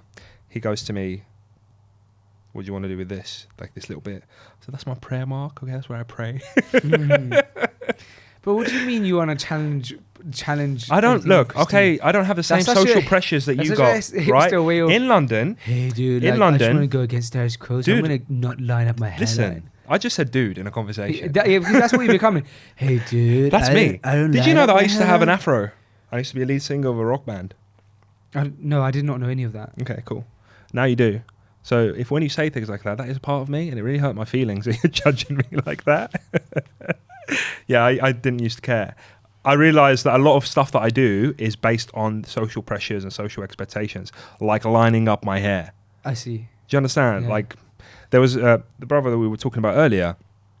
He was saying that he went 3 weeks. He's trying to force himself to go 3 weeks, which is a long time for him, to not have a haircut because he's so aware that he's doing it for, I don't know, to keep up with appearances, or there's more important things to think about, to let yourself be a bit less, to put other things first. I suppose it's good to challenge yourself, isn't it? Challenge your priorities, stuff like that. It's like I'll go to the corner shop. I'll go to Co-op in my pajamas, like my pajama trousers. I did it the other day for the first time because I thought, why am I so concerned? I'm in my own neighborhood. Why am I so concerned with how these people see me? I don't value their opinion that much. It's not like I'm going to something that I value and I want to represent myself in a good way. But then one could argue, you're a Muslim, you should always have a neat appearance, etc., etc. But there was a sunnah regarding, like, for example, brushing your beard. Or, no, brushing your hair, I think it is. One of the two. Might be beard. The sunnah being, you brush it one day and the next day you don't. Really? Yeah, and that was from... I've not heard that. I've heard that on, Bukhari TV. Oh, okay. You reckon you can find that video? Go on, have a quick search. I'm intrigued by that. Bukhari TV. It was quite a while ago. When did Bukhari TV just stop doing their reminders? What did they do? What was it called? Let the sunnah go forth. Yeah. They stopped that. That was I great. have no idea. Oh, that was amazing. Maybe they just got busy. I remember what he looked like and where he was. Bro, I'm not going to be able to find this. I want to have that brother from Bukhari TV on my podcast. Inshallah. Inshallah. Oh, here you go. Yeah. He mentioned the one who has hair, he should honor it. And from the sunnah of how one should brush his hair or take care of his beard is that he should comb it one day and one day not to comb it. And this came through a narration of Abu Dawood when Nasai, the Prophet ﷺ, he forbade the brushing of the hair every single day. And the scholars, they mentioned many reasons for this, and one of them is that it can lead to you starting to feel yourself being pretty and things like that and wanting to look a certain type of way. But of course, if there's a hajjah and if you need to do it or your wife needs to look beautiful for you every single day, then there's no problem. It's not haram. But from the sunnah is to comb it one day and one day to leave it off. Let the sunnah go forth and don't stop it. Yeah, with your weak opinions. With your weak opinions. I think they stopped saying I'm weak getting opinions. a phone call from... Assalamu alaikum wa rahmatullah. Should we take it? That's very rude for us to take it on the podcast. It is a bit rude, but at the same time, it may be rude not to answer. Okay, let's grab it. Assalamu alaikum. Well, you're live on Freshly Grounded, episode 125. Oh, that's a nice number. Really? Yeah. Who's recording? It's myself and Akhi Tweet. MashaAllah, tabarakallah. Wa alaikum assalam. Well, he can hear you because you're live on Fresh to Ground episode 125. See, he still remembers me, even though we met once very briefly. It's kind of urgent. Okay, go ahead. Especially regarding listeners will, appreciate it. Sure. Do you have a size 16 spanner? A size 16 spanner. Yeah. I don't think so. I don't think I do. No. But I do have a wrench which can adapt to all sizes. There you go. Decision making. Spanner. Yeah, it could probably do what a spanner does. However, I'm not at the house When will you be at the house? tonight. Probably in about an hour and a half. And I'm welcome. I'm happy to help you at that point. Like I said, I have a wrench that can adapt to most sizes. Do you want me to give you a call when I'm off the podcast? Because maybe the listeners don't want to hear this convo. Yeah, no problem. That's fine. But don't worry about it. Because my brother and my cousin are there at the moment. Kind of Apologies, bro. What's the name of the restaurant he owns? Zaha? Where is it? Zaha Street, go Holborn. There you go. You got a plug, guys. I did that on purpose. Oh, he's like high Holborn, isn't it? All right, bro. So you asked me if I have a size 16 spanner, but your brother and your cousin are already there and they already have one. So you called me for no reason. No, they don't have one already. They need one. I Calling see. you. I see. Makes sense, doesn't it? If I was at the house, bro, I would have come out and got it for you guys, but it's just gonna be impossible. All right, bro. We'll catch up soon. Assalamu alaikum. Bro. I think that's the first call I've ever taken on Fresh Grounded. Have you ever thought about taking calls? Yeah, I thought about it. Problem, isn't it? I wouldn't do it. I thought about it, bro, but I would sabotage you. It was like the event. I had a plan that I was going to sabotage Ajmal's talk. well, we didn't do audience Q&A. I know, I was just going to shout. I had it agreed. The brothers knew. I was going to shout something. He was going to cough up when he was talking. It would have been funny. Everyone missed out. You missed out the most. I did. Are you uploading the whole thing? It's uploaded already, bro. If you're a true fan of Fresh Grounded, you'd know that. I'm a true fan We're of not Fresh gonna- Grounded. but from now- Excuse me, how long did it take you to get here? 2 hours. Exactly. Can I just say that moving forward, we're not actually going to be putting our events on YouTube anymore. Good. So that's all right. Exclusive. Yeah. So from now on, that was the last event that we're going to put on YouTube. What about snippets? Yeah, snippets going on Instagram, obviously. I like Obviously. that. Come Obviously, on. content. The content is king. Come on, bro. Put all that work in and no content Yeah, for the gram. exactly. Can you imagine? Oh, subhanallah. Oh, you're one of those people who has this on the back of their phone. I just found one and I put it on and now I can't take it off. And I put it on in a very weird way. Yeah, you did. You have one of these, like, anyone who's not watching but listening, it's like that holder that people have on the back of their iPhones, which to me makes no sense. Because are you... What do you not trust yourself so much in holding a phone? This friendship's turned very that you sour. have to put a ring inside. The beginning of this conversation was about how we don't mock each other. I know. Someone asked me at work today, what is this thing? And I said, I take pictures on the seafront and it's very windy. It looks like a door, like a knocker. Yeah, it is. Can I come in? No. Password. I don't know. I saw everyone else had them. It used to really annoy me because obviously I used to work there and people used to come in with that on their. Do you have a little indent on your finger? I always think, I know it's probably natural, but I always worry that this indent is because I always hold my phone like that. No, that's So I not stopped it. doing There it. are people. I hold my phone like that, and there was this meme going around like years ago saying that, oh, look at your finger, you got an indent because of the way you hold your phone. But everybody has an indent. Yeah, well, okay, I was just conscious. I didn't want to drop my phone. Find someone who doesn't have a smartphone, like your grandparent. Are your grandparents still alive? Yeah, my grandmothers are. Okay. Awkward. So go to your grandmother. Does your grandmother have a smartphone? One of them does, yeah. Okay, go to the one who doesn't. Is she in this country? Nope. You can book a flight, bro. It's expensive. Okay, in a bit.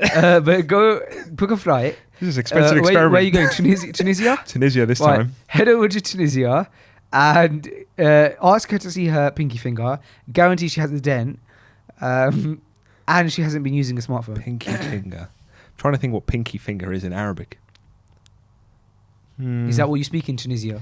Arabic? Yeah, but, you know, their local dialect. I see. I'm trying to think what it's similar to. Not similar to much. How do you say finger in Arabic? You're putting me right on the spot. I'm thinking of Tunisian Arabic, so it'd be like spa. Do you speak Tunisian Arabic at all anywhere in this country with Do your I s- parents or anything like that? With your mum? I'm a very mixed North African. So we never really did introductions, did we? I didn't even realize you were recording. We don't do introductions, especially No one knows who I am. We don't do introductions. That's fine. I'll introduce you in the intro. Oh yeah, I'm half Tunisian and half Moroccan, and my wife is Algerian. So it's very messy in terms of our dialect, because I will say things that are in Moroccan dialect and Tunisian dialect, and I'll say. I remember once I was getting a haircut in Morocco, and they say to ask for a cost of something. So how much is it? They would say bshal. But in Tunisia they'd say Gadesh, and I kept saying Gadesh to him, and he was like, "What are you saying to me?" And I couldn't figure it out, and I was having like a meltdown because I was like, "Why doesn't he understand what I'm saying to him?" Because in my head, I've merged the two, and then I got married to an Algerian, and they've got even more words that aren't. But North Africa in general, they should be able to understand each other. Moroccan is a bit very different to everything else, but yeah. Would you? What language do you speak to your son in? Don't say English. What do you want me to say then? I don't know, like Everything. everything. Yeah. But you English. Yeah, it's difficult. You speak English, don't you? Yeah, Yeah. predominantly. It's difficult. It's just difficult unless you've got that in your upbringing. I think maybe because I grew up with the same thing. So my mum, like I said, is Moroccan, my dad's Tunisian, and maybe they just spoke English a lot. Yeah, and I imagine that if you speak to your wife in English, then naturally your child is going to learn English first. Aren't We they? speak Isn't Arabic he? when we're angry. Really, my sister does that with Punjabi. So she speaks to her husband in English. Well, I don't know what language they speak, but she when they're angry, she has to be angry in Punjabi. He does, like my son was picked up all sorts of words, in Arabic, and whether that's like Fusha, because I pay for a children, like an Islamic children's show service thing, which one day we might talk about. So to just get content, basically, and I want to support that kind of movement, so that there is material for What is kids. it called? One for Kids TV. It's Australian sort of Muslim organisation. And So your son listens to Australian Fusha. Okay. listen, No, carry on. anyway. Yeah, so just so that I'm not putting on YouTube stuff all the time. Yeah. The YouTube algorithm is awful. It's just the stuff that it just gets thrown at his face. For example, now there's this craze of toys. So you know how like they have video games that people that stream people playing video games. Now they've got people streaming themselves playing with action figures and toys. Really? Yeah, and he's addicted to it, bro. That's all he wants. But then So I when you imagine scroll he wants through, that toy, he right? points at it. He wants that. So basically, when YouTube came about, what did you love about it the most? That you could watch whatever you wanted, more or less, without the ads. Yeah. And now they've found a way of marketing videos that are just pure ads to kids, that are like hour-long videos of could be some random adult playing with toys, and you don't know. And this has been a controversy about this with other videos. You don't know what can happen in that hour, because in that hour you've got stuff to do. And let's be realistic. There's a lot of people that say, and this is my opinion anyway, there's a lot of people that say, no, you can't let your kids watch TV, you can't let your kids do this, you have to be with them all. It's just impossible. If you're with your 2-year-old son or daughter every day of the whole day, you won't get anything done, because they demand so much attention from you that you have to find a means of distracting them.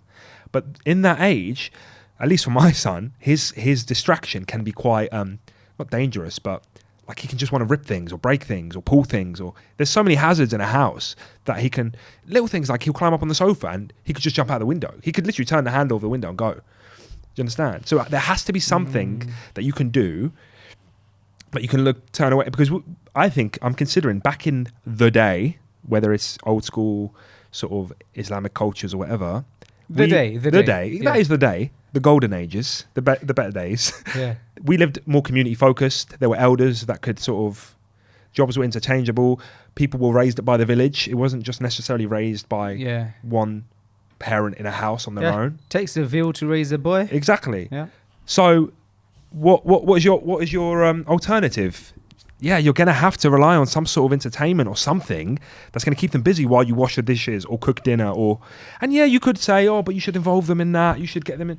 How can you just do that? I'm just trying to be realistic. Like, yeah. I've had brothers that are very, Allahi barak, amazing on deen, like to extents. They haven't got kids. So it's easy to say, no, this is what you should do, and this is what you should do, and this is what you should do. And this is why you see some shuyukh that do have kids. They're a little bit more not lax, but understanding and realistic about the reality. And not every kid is the same, you know? You probably know some 2-year-old children that might be calmer than if you were to meet my son. I know 2-year-old children. That's one of them is my nephew and the other one's my niece. And I think if I knew any more 2-year-old children, questions would have to be asked. Why we might have to have a conversation. Yeah. But true, it's my nephew, my 2-year-old nephew. He's my favorite out of all of the children in my family. First of all, I can't believe you could say that. Yeah, he knows that, and his parents know that, and everybody knows that. He's my favorite. Wow. And I'm his favorite. Okay. Yeah. He just comes to me as soon as he sees me. He's mine. Mine. Sorry. Yeah.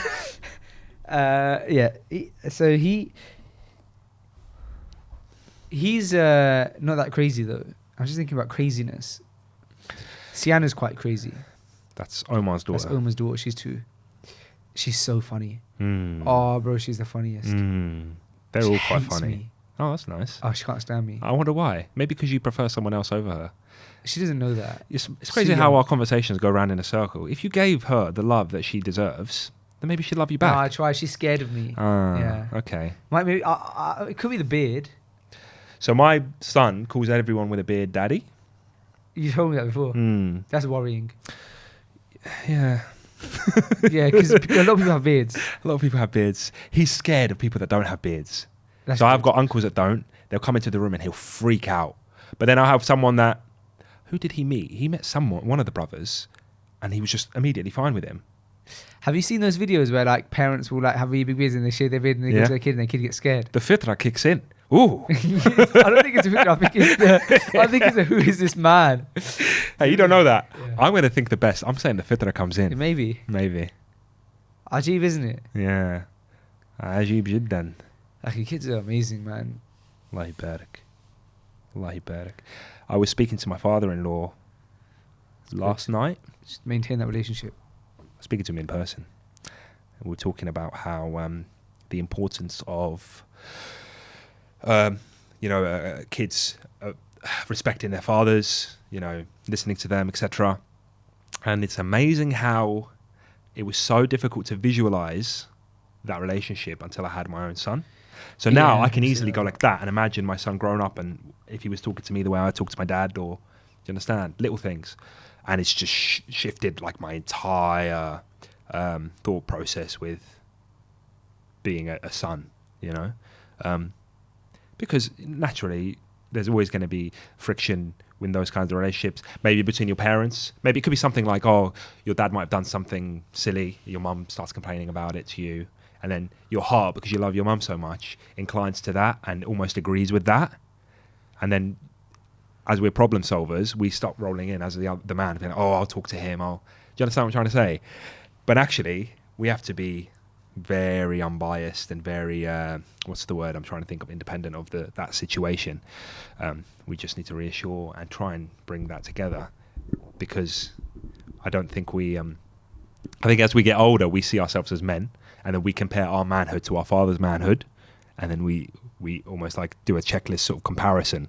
Oh, he should be doing this, or oh, I need to do that, or do you know what I mean? But actually, it doesn't matter how old you are, if you're close in age, if you've achieved the same things, or if you're even more successful than your parent was, he's still you just don't say a word.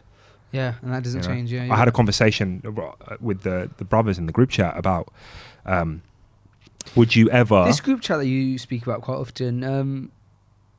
you want an invite? No, I'm just thinking maybe I must have muted it. I don't think you're in it. I don't know about that. No, you're not in it. I've checked the list. I don't think you want to be in it. I'll be honest with you. I feel like I would have been. The brothers will probably hear this. I'm thinking of leaving. Okay? It gets very political in there. Who is it? Which group chat is it? It's just Nasir and a bunch of other. Is it called Afghan Brotherhood? guys. No, it's some Afghanistan sort of name that. You're not even Afghan. I know. You got invited to the Afghan. I don't know why I'm there. So I've left their group, the Brotherhood, like multiple times. I don't know that group. Maybe you should invite me in that one. I'm not in it anymore. I've left it multiple times. They keep adding me, and I kept leaving to a point where now they don't add me anymore. A lot of people here, a lot of people that are surrounded with brothers all the time should minimize that sort of, I think for me, I live in a very isolated environment. So that is my link that keeps me going, and my ability to just pick up my phone and message someone about something Islamic or whatever you want to call it. So I have a requirement to be in group chats. Maybe you don't so much. Perhaps. But I was saying, I asked them all, because Afghan culture is quite interesting. I asked them all, would you ever... Be careful now. Okay. Would you ever feel that if your father made a mistake, you'd want him to apologise to you? And would you expect him to? Do you understand? And a lot of them said, no, not at all. Never. No matter what. So I said, okay, hypothetical question. If he was to commit a sin that affected your family, do you know what I mean? Would you expect him, or affected you deeply or hurt your feelings, would you expect him to apologise? Or is his status still, you make excuses no matter what kind of thing? It's very I don't want an answer from you, but it's just something to think about. I think a lot of us, a lot of our parents come from a different sort of generation, a different country completely, a different culture. And their treatment with their parents and the expectations are very different to what we've been brought up with, because we've been exposed to a culture, a society, a Hollywood narrative of communication. Oh yeah, the parents said don't go out to, and then the kids are the ones that saved the day because they didn't listen to their parents. They went out and they went on a grand adventure, almost died, but in the end they actually uncovered that the secret villain was, I don't know, Mr. So-and-so in disguise. It's a Scooby-Doo reference, but yeah. And another thing, I remember someone mentioned it on your podcast. Mr. Rogers. It was about Peppa Pig. Okay. Someone mentioned about Peppa Pig. How the dad is ridiculed and made out to be a fool. Yeah, Sam mentioned it. Yeah. And it's the same with everything. The Simpsons. Horrid Henry. Yeah, maybe. Yeah, he's like rude to his parents. He doesn't clean his rooms and stuff. But a lot of it seems to be the dad. It's like the incompetent dad narrative. The dad's a joke. Yep. The dad's a joke. Why is the dad a joke? Interesting, isn't it? Trying to break the patriarchy, break the family structure. Patriarchy. The patriarchy's been broken, bro. It's like little things. Like, my wife is happy being and doing what she does. But when I'm at work and that conversation comes up about gender roles or whatever, people freak out. Like, it's almost like that wasn't her choice to do that. This empowerment thing is empowerment by what suits us, not empowerment by what you want. Like, you can be empowered to make the decisions as long as those decisions are things that society approves of. Yeah, it's true. Scary, isn't it? Crazy.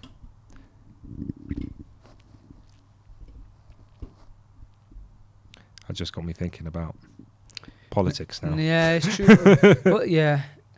No, same here. The politics is a dangerous road to go down, isn't it? Because it's like you can't win. There's always someone who's going to battle you on your opinion, and I suppose this is what's good about our deen. Like, we don't have to speak about things that are just almost going around in circles. Our deen is what you were talking about regarding the algorithm of, what's it called? Algorithm, computer, something or other. Algorithms to live by. All of our choices, more or less, most of them, a lot of them, are just taken out of our hands. We don't have to think about them. Yeah, it's amazing, isn't it? It's like an algorithm. It's beautiful. Let me find the title of that book. It's called... It's called Algorithms to Live By. Wallahi barik. Yeah, and the subtitle is Computer Science of Human Decision. The Computer Science of Human Decisions. Okay, let me tell you something else. Have you used this new... You're checking the time? No. If you're on a podcast, you don't check the time on a podcast. Okay, well, you do when you have work in the morning. And it's... Do you ever record podcasts this late? Once or twice. I don't. People don't really tell the time because you haven't got windows in your Yeah, well, I think people we normally film podcasts 9 a.m. I don't know, because that's when we have the most energy, and emergency situations like this one, Do a late night show. Yeah, because we've been recording for the last hour. Late 20 night minutes. with Faisal Chowdhury. I suggested that he should do a late night show. Kind of like, I was going to say kind of like that one on Iman channel on Ramadan, but maybe not. I had a phone call from Manchester today. They want to start up the Talk to Me show again.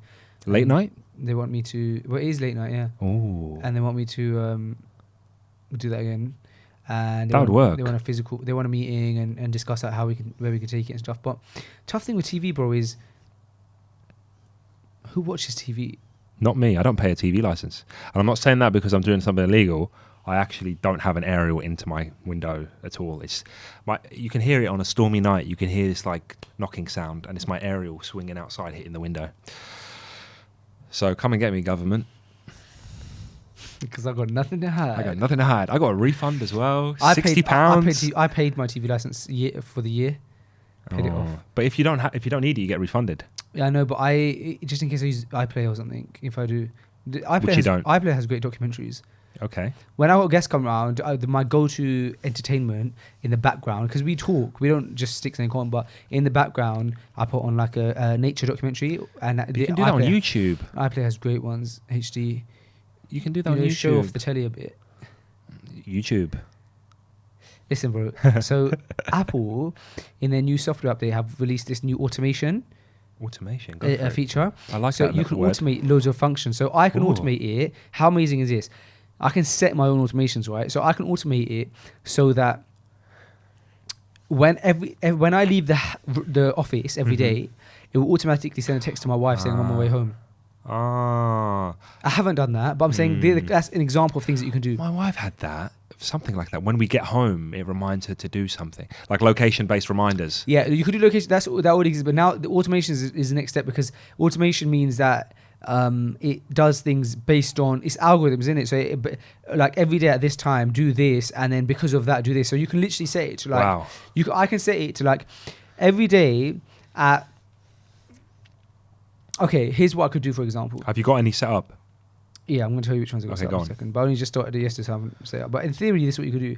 If you have Apple HomeKit, so you have like your light bulbs, smart bulbs and stuff, which I do, but mine aren't Apple smart bulbs, so mine wouldn't work with this necessarily. Right. Anyway, if you have like, let's say you have Apple HomeKit, so you've got smart bulbs, you've got the smart kettle and stuff like that, you could actually set an algorithm that says, every morning when my alarm goes off, turn on the living room light at 75% and put the kettle on. Wow. And send a text to my brother to say, shall we meet at the gym in 30 minutes? Okay. And I don't know, but even that in itself is amazing. But something like, I suppose if you have a really, really amped up technology and you have a lot of money, you could probably set up some kind of smart feature to turn your car engine on, probably. Wow. But that's how crazy automation can be. And you don't have to set any of that. It's just that your alarm's gone off. That's triggered all of that. Wow. So I haven't done any of that. But I have one automation, which is... so I've set up this help message. Can you see that icon? Yep. If I press that button now, it automatically sends a text to my wife and my brother, the two people in my life who would probably take it seriously, save me. And the text says, I've just pressed my help button. Contact me immediately. And I am located at, and it sends the address. My phone will pick up the address that I'm at and send the address. So now they know that I'm in a situation where I need help, and they even know my address. So if they can't get in contact with me, they'll find me. So I tested it. So I texted my brother yesterday, and I said, "Don't be alarmed by the message you're about to get. I'm just testing my new automation." Yeah. So then I click help message. It sends that text to Omar. He starts panicking, gets a heart attack, right? Because he saw that text before he saw the one that I said don't thing. And a message went to him, and it literally said that it said, "I've just hit my help button. Please contact me. I'm located at," and then it gives my house address, and then it has a map to hit where my location is. How specific is the map? Bro, it's have amazing. you heard of? It's like literally on point. It tells you exactly where I am. Have you heard of what 3 words? Is it using that? That is amazing. We use that a lot at work. Yeah, I heard that. Please use that. Yeah. Emergency services and ambulance. It's all right.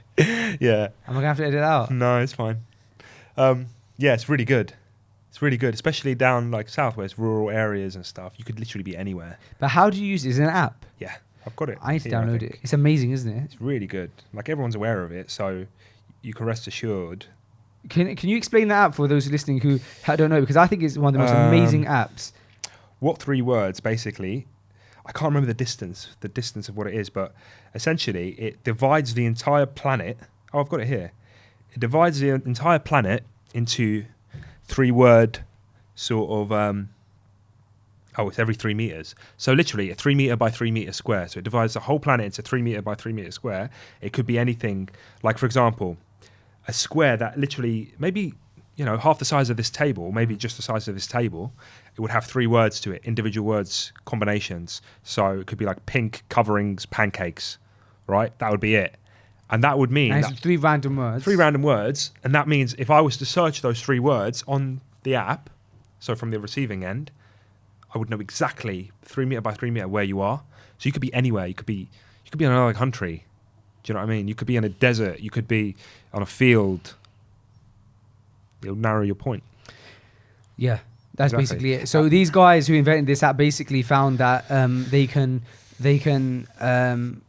divide the entire planet into that section, and the algorithm works with 3 random words. So it just assigns 3 random. Every part of the planet they've assigned 3 words to. They've gridded it, yeah. Yeah, they've gridded it and assigned 3 random words to. So if I text you now my 3 words from where I am right now, you can then type those words into the app Exactly. and you'll find out exactly my exact location. Exactly. Why do emergency services recommend that app though? Because Let's say, for example, as an ambulance man. okay, so let's go back to what you were saying, the help button. Yes. Okay, help, here's my address. All right? That was your thing, isn't it? Yes. So I get to your address. You could be anywhere there or in that area of that address. You could be in the shed. You could be upstairs. Although it doesn't do height, I guess. But, you could be in the car. You could be, anything where there's a 3 meter difference. Mhm. And it's more so for things that are a bit more, I'm in, I don't know, Hyde Park. I've just been robbed. Or I am lost. I'm in whatever, certain area of Westfield. Or I'm really trying to think of London relevant things. But yeah, and I'll be found instantly because the person looking, and you use it with anything. Like go shopping with your wife, split up. Oh, where are you? I don't know. Boom. We haven't actually used it yet in practice, me and my missus, but I'm sure we would one day. I haven't explained this to my missus, and I think that she wouldn't care for it at all. But you can see the benefit that one day it'd be like, I wish I had that app. But then again, you She's can get it. anti-technology though. Yeah, it's very strange for you who are very fully technology. Maybe you can automate someone's change your light bulb. Well, I've tried automating. I've tried automating my wife's loads of my wife's actions on her iPhone, but she's anti-technology, completely against it. Must be hard. No, it's actually great because I'm so pro-technology So that it it's a nice balances. balance. Yeah. Okay. Because I think I'm too much on the technology side of things. Yeah. And she's very much so on anti-technology, so it works. What Well, happened to Google Glasses or whatever? What happened to Snapchat glasses? They exist still, don't they? They were a thing, but Google. Yeah, Google had these glasses to be like the best thing ever. There was like Xbox ones as well, HoloLens or Holo something. Do you game? You do? Xbox? Xbox, Nintendo, probably more Nintendo. I grew up with that. Extremely childish. I know. Do you want to know why? Why? So Something happened in I the was in. It's not. It's gonna sound like a really sad story. No, I grew up in past. Tunisia And game for a is the bit. only way I can. Sorry, go on. I grew up in Tunisia for a bit Okay. when I was 6-ish, a few years. So my mum and dad came back here to work. So I was there with my auntie and my grandma. So that was it. I always knew I was from the UK. Don't get me wrong, but I never had. This is before like internet access over there, at least. I never had like a view into the outside world and that link. And my mum came back to visit once and brought me a Nintendo 64 and like some games, and I was just hooked. That was my portal into, because I live in a very rural villagey area in Tunisia, so it was just like this beacon of technology that was in my bedroom that I could just non-stop play. And this goes back to decision making again. When you don't have too much choice, you end up doing the same thing over and over again and you find enjoyment in it. When it came to video games, if I had those 4 games or whatever it was, or 2 games, I'd play them to death because that was it. That was what I would do. And I grew up just going to that, and that was my go-to. Really. But no, I'll be honest with you now. what happens is that the more wealth you have and the more choice you have, the less you enjoy things because you can always move to something else. You won't. It's like the projects you start or whatever. You won't really want to complete them because you say, "Oh, I can just do something else." And I noticed that I wasn't in love with games. I was just in love with how it made me feel. Escapism. So now I'll be sitting there, maybe playing something and realizing I'm not even enjoying this. I'm just doing it because I'm habitually grown up doing this. Like, I realized I was habitually putting the thing on because anytime I had free time, I would be like, oh yeah, okay, now I can go and play something, right? To the extent that maybe before, when I was in, I don't know, year 10, year 11, I was playing a lot of stuff online with friends who are also doing so. Now I've got no one on my online list. I don't play with anyone that I know.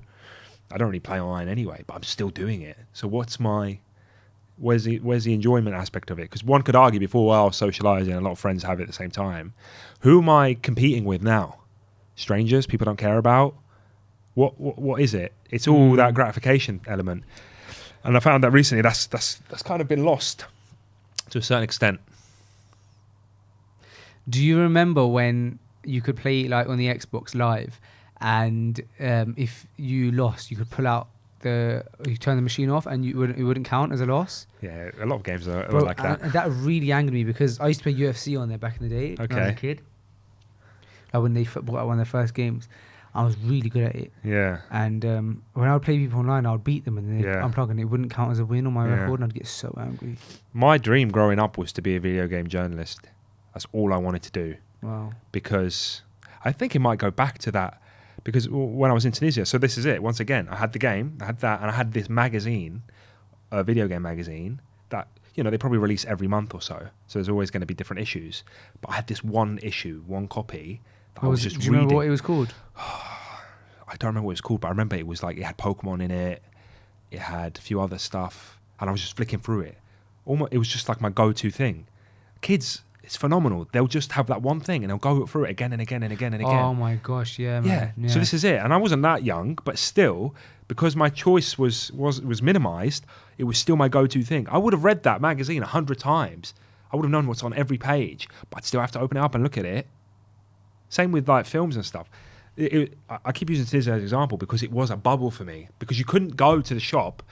I lived there in a time where you couldn't go to the shop and get chocolate. Like, it was amazing how things have changed now. Like, things that we value here so much didn't have there. Chocolate is obviously so expensive in certain countries.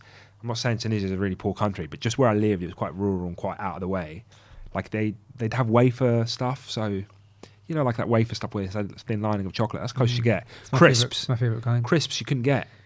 So I'd been in an environment where all that stuff was available. I was in the UK and I went over there and lived there as a young child without my parents, and everything was just limited. So the little things I had, I treasured them greatly. Like, oh my God, I can't, you know, like I'd sometimes have people around because they'd know I'm the kid from the UK and he's probably got all sorts of cool stuff in his house, and they come and they play with my stuff and I get really frustrated because I'd be like, get away from my things, don't break them. And if they broke something, I'd lose it. Do you like that now? I don't really have. My friends don't come and play with my video games now. No, do you not like people playing with, like, not playing with, do you not like people? I do. Like, my son will pick up. So I have an Xbox controller that I spent maybe £30 on that just went missing. Don't know where it's gone. I have a theory.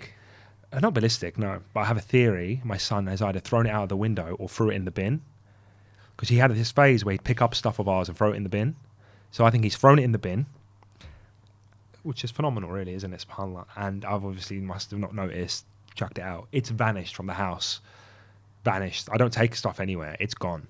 A lot of things go missing when you have children. When he's older, you should give that £30 off him. So I said that to my wife. I said, I'm making a list. I had a 4K TV that he smashed. He just went up to it, pulled it, and boom, gone. My mum bought me that. It was a welcome to your new apartment present.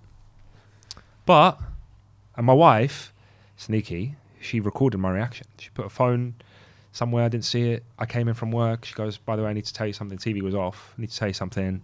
Turn the TV on, and there was this big crack. Massive one. Alhamdulillah, I didn't react badly at all. I just said, okay. I feel like I'm praising myself, but that was a reality. It was good. No. All we've learned from this podcast is two things, bro.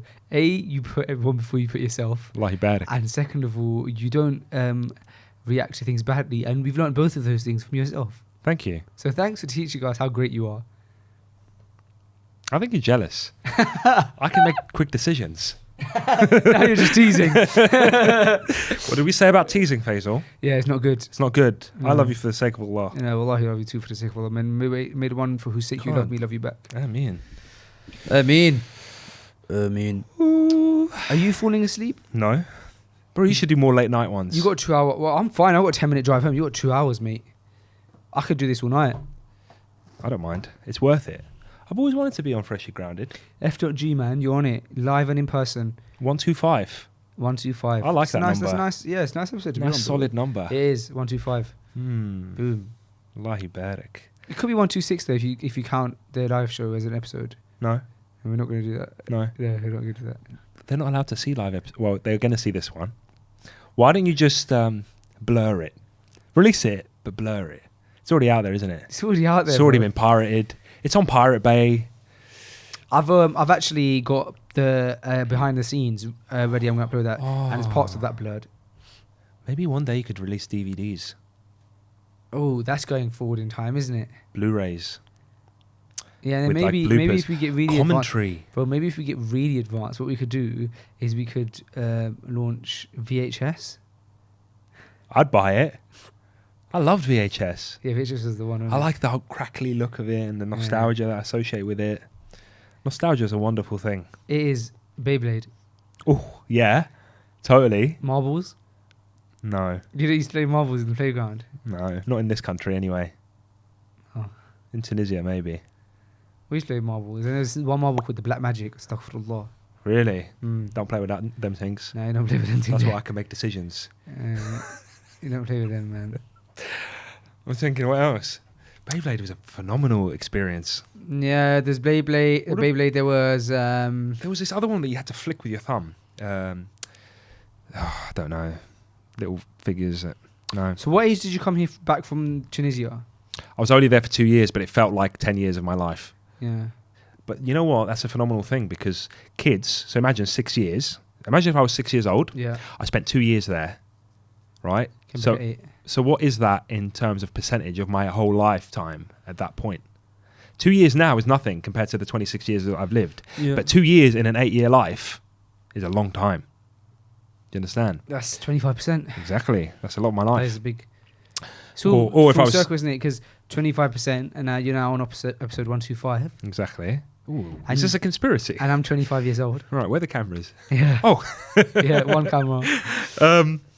Your question though was when did I come back? I was 8. You No. answered the question. You said you went there when you were 6. You were there for 2 years. I don't 6 know. plus 2. These are approximations. 6 plus I 2 came is back 8. in year 5, so I wasn't 8. I came back in year 5. Maybe 9. I don't know. How old are you in year 9, 10? 10. Max Year 5. 10 years old. Year 5. Yeah, I remember it was my 10th birthday that year in the summer.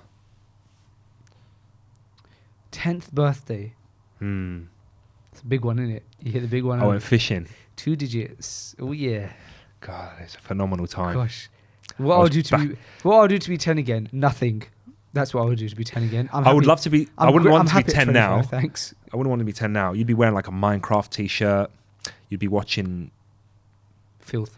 Faisal Chowdhury vlogs. Yeah, probably. Yeah. Hey guys! Yeah, that's about the demographic of those vlogs, yeah. When was your last vlog?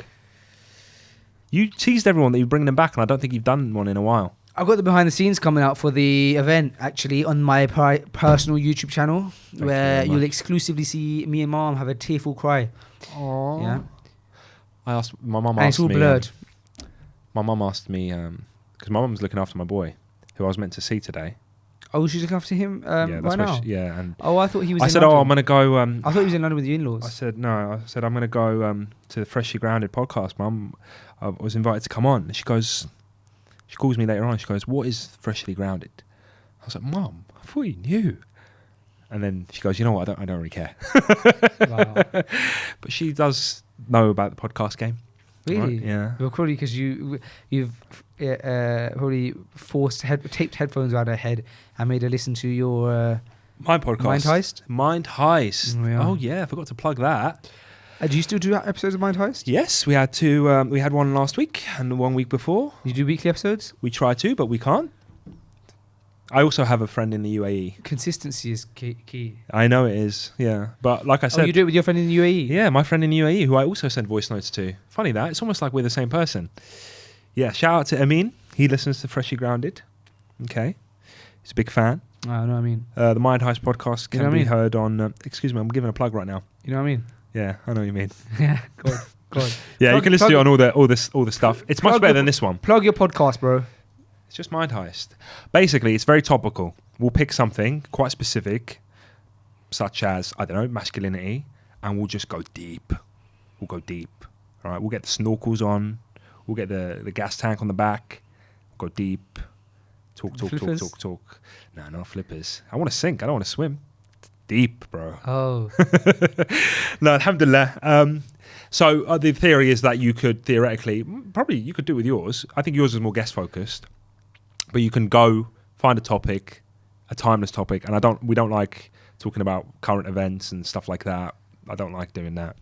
I feel like it's very clout focused to do that. Yeah, you're right. Yeah. Oh, yeah, didn't you have a segment called Current Events? I mean, we still plan to, but we're currently in the middle of switching. We're finding a producer. No, I don't want to do that job for you. No, we've actually got a producer that I've secured today. Oh. Yeah. He's jumping on F.G. Man. Is he? May Allah bless his work. To him. May Allah bless his work. I mean, I do like your team. There's a little red tape to get through. Really? Yeah. What, he's got a race to the finish?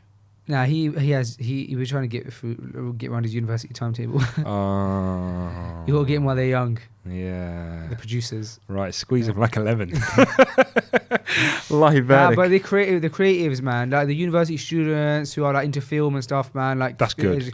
They're good, they're creative. And so you just capitalise it on the opportunity that they need a portfolio done. No. It's a paid job. Yeah, but I pay you with experience. No. He's gonna be nice, man. Nah, alhamdulillah, that's really good, man. I'm really glad. It's good to see you grow. I saw those little clips of you and your laptop. What was it called? The Next Phase. The Next Phase. Don't act like you don't know what it was called. What was it called? No, wallahi, I forgot because I didn't listen to you. I didn't know who you were. Thanks. We went through that earlier. When did I first start listening to Freshly Grounded? Before episode 1, that's what you said. That's literally what you said. No. So that... No, Faisal. Yeah, that's what you said. Faisal. You're like, oh, you said to me, no, I listened to before. Look, let's talk about ego. You said to me, yeah, you definitely used to watch my stuff. Yeah. That's how you knew about Freshly Grounded. I said, I never watched any of your vlogs before. I think I said to you, yeah, I eventually found out, yeah, it's when you went to Gambia, and obviously I must have seen you through maybe Abu Bakr or whoever else was out there, you know? No, you've definitely seen And I was like, oh, this guy's podcast is really cool. I'll listen to this. I don't know about that. And then slowly I realised that... Returns. Yeah, exactly. I was just about to say that. Weird, isn't it? I have almost the same trousers as well. Yeah, I may have bought these because I saw you wearing them. Really? No, everyone wears these. My brother-in-laws have got them. I got them from London, specifically. You don't have small ears like me, though. You're really assessing me. It's kind of weird. I have extremely small ears. Noticed? Yeah. Oh, wow. I know. Drink it in. What about the headphones? How do you deal with those? Earphones? I use AirPods. Do they fall out or they stay in? They stay in. I've never used AirPods before. You know why? Why? Because I don't put myself first. That's an expensive purchase. Yeah, mine were gifted to me. I would never Think buy of all the AirPods. nappies you could buy. I would never buy AirPods. First of all, I would never buy AirPods. Second of all, what nappies do you buy? What brand do you buy? So, here's a good discussion. Sainsbury's Basics. Depends how generous I'm feeling. No, Because the bottom line is, good. I'm not he's saying going to poop in it. Well, I heard Sainsbury's Basics are the best brand, better than Huggies and... I get whatever I can when I can. But when I'm feeling extra special and like I feel like, oh, you know what? This month, the bank is looking good. I go for Pampers. I heard they're not great. Do you know what? No, I'll tell you what. As far as the ones I've tested, they're the best. I heard the best ones are either Sainsbury's Basics or Aldi. I get name brand. Yeah, I do get. Yeah, the Audi ones are generally the ones we get the most. Only because of price. Because at the end of the day, you can get a pack for like 14, 15 quid or something stupid. Yeah, we've got Aldi around the corner from our house. Nappies, bro. This conversation, man. Do you get water wipes or do you get normal wipes? We used to use wipes. We still do occasionally. You still got to get them for like general stuff right now. But it's not nice. If I can, predominantly, I'll shower him straight away after every time he goes, because it's just better. It's fresh, isn't it? Expensive water bill. Do you pay your water? Yeah. Do you pay taxes? Yeah. As long as you pay taxes, I pay my water. Think about that. Okay. You pay my wages. That was what I was trying to allude to. Oh, because you work in the emergency services. Exactly. See? The circle of life. And that's finally connected. Do you have do you keep the car seat in your car at all times? Yep. It's so in it right now. You got the ISOFIX in there? Or you don't use ISOFIX? The what? ISOFIX? Yeah. What's that? It's like the thing that will allow you to take the car seat out, slip the car seat out easier. Oh, no. I've just got it in. The car seat in. Yeah, It permanently. just stays in there. Yeah, I can just take it, undo the seatbelt when... I know what you're referring to now. Yeah, I just undo the seatbelt and put it wherever I need to, but it's always in there. SubhanAllah. But you must have had to change it a few times because your son's 2.5 now. Allahumma barik, may Allah bless him. You must have had to change it a few times. Only once. We had a cradle one, Okay. and then we changed it. What is that, 0 to to 6 months? Yeah, but he was probably in there a bit longer than he should have been while I was trying to figure out to get one. Making the most Not out recently, though. No, that was a while ago. Yeah. Making the most out of your... Like one day... Get the most out of your money. One day I turned around and I was like, he looks really uncomfortable. Yeah. He's got another... He can have another, he can have another 2 like, weeks. Oh, my wife looked at each other like, oh, maybe we should get another one. And for some reason, I had it in my mind that like they were ridiculously expensive because most things for babies are, but then they weren't. So They are though. yeah, it depends though. It's a very lucrative market. The baby market is booming. You could sell anything to any mother who wants, especially first-time mothers or Who parents. wants the best for their child, right? Yeah, I saw one product that went viral was like these socks. They're not socks, but they're like holes on either end, and they go up to the knees, and they got rubber bits so that when they're crawling, they don't hurt their knees. Oh, come off it. We should get some Maybe. for yourself. Yeah. You have to look after your knees. The last time I crawled was actually Sunday. Exactly, and I could see that straight away. The way you walked earlier, right? I could see. You had a bit of a... But before Sunday, I hadn't crawled in about 24 years. Ooh. But I crawled on Sunday because I had my event and I didn't want to block the view and I had to get from one end of the road to another. So I crawled on the floor of the theatre to get to someone. Oh, alhamdulillah. I'm really glad it went well, man. I could have already done with those socks. Okay. I'll get them for you. Nah. Okay. No thanks. All right. Jazakallah khair, but no. Okay. I need to get you a gift, bro. I should have come with a gift. Yeah. My presents will be enough for now. That next time... A gift would have been nice. The gift would have been nice. Yeah. I have a Mind Heist mug. My wife said, you should have taken a Mind Heist mug. It would have made a good plug. And I said, you know what? I should have. And we could trade. Actually, no, I'll just give you it. No, you can have a Fishy Granny mug. I don't want to... Okay. Yeah, I've got loads up there. Look, they're stacked. Oh, wow. Yeah, I'll give you one, bro. Those are for the customers, aren't they? No, I'm not doing that anymore, I don't think. Bro, I'm so slow. Everything you say you're going to do, I don't... What do you do? Nothing. What's FG Tribe? Tell me about FG Tribe. Is this in the shop? Yes, in the shop. My head's in the way. What is FG Tribe? Well, we feel like our audience at Freshly Garnered is different in that we have a large audience that. So we have like two kind of sections of our audience. One of them is those who listen to our weekly episodes and they just want to listen to the episodes. See what cool guest is on. Well, yeah, they just want to listen to the episodes and keep it moving, right? Yeah. And then we have other guests who we have other listeners who we love, who are like a family, and they invested in Freshly Garnered. And they're the type of people who come to our events. The 1,000 true fans. Yeah, we have the true fans, and we would like to call them the tribe. So we started this FG Tribe thing, and the idea was we're going to sell merch and mugs and all that kind of stuff, but we don't know if we're going to do that anymore. Like selling the mugs and the truth is, bro, like there's so much that goes into just making an episode of FG every week. So until we expand our team to be able to look after like different sections of it, we have to put our priority in releasing great episodes every single week, which takes a lot of time. So now we've got the producer on board, so that will help with that. But I like the idea of having the tribe, and definitely gonna. I can see many great things for the tribe in the future. Yeah, inshallah. But for now, I've privated that Instagram page that I only launched the other day. Is this something to do with maybe your decision making? No, that wasn't. Is this something to do with maybe how you start projects and then never finish them?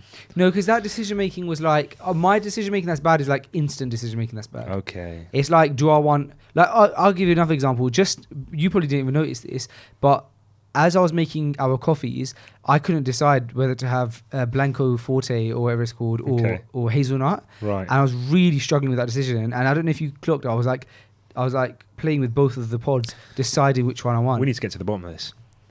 So, what goes through your mind? Is it that you might miss out on something? I think so. You might miss out. Yeah, I think so. Okay. I think that's what it is. Like, maybe I fancy hazelnut, but then I'm like, no, maybe I fancy the other flavour. Is it because in that moment you'll never get it back? Yeah, I think. Do you have this sort of fixation with time? No. You don't. So what? So if you had a fixation with time, I could understand that you want to make sure this decision isn't time wasted. No, I think it's not time. I think it's experience. I want to experience the best. I want to experience So that. what's stopping you from having the next one 10 minutes later? Because I know that I've only got one shot of having this coffee for the next few hours. Because if I have too many coffees within a certain time limit, then I get anxiety. Oh. You get that with caffeine, don't you? You get the shakes, and the caffeine shakes are the worst. Have you had caffeine shakes before? Yeah, maybe with pre-workout. Well, you had coffee and pre-workout together? No, just pre-workout. I'll be honest with you, all right? This is an admittance. I used to sometimes take pre-workout just to get stuff done.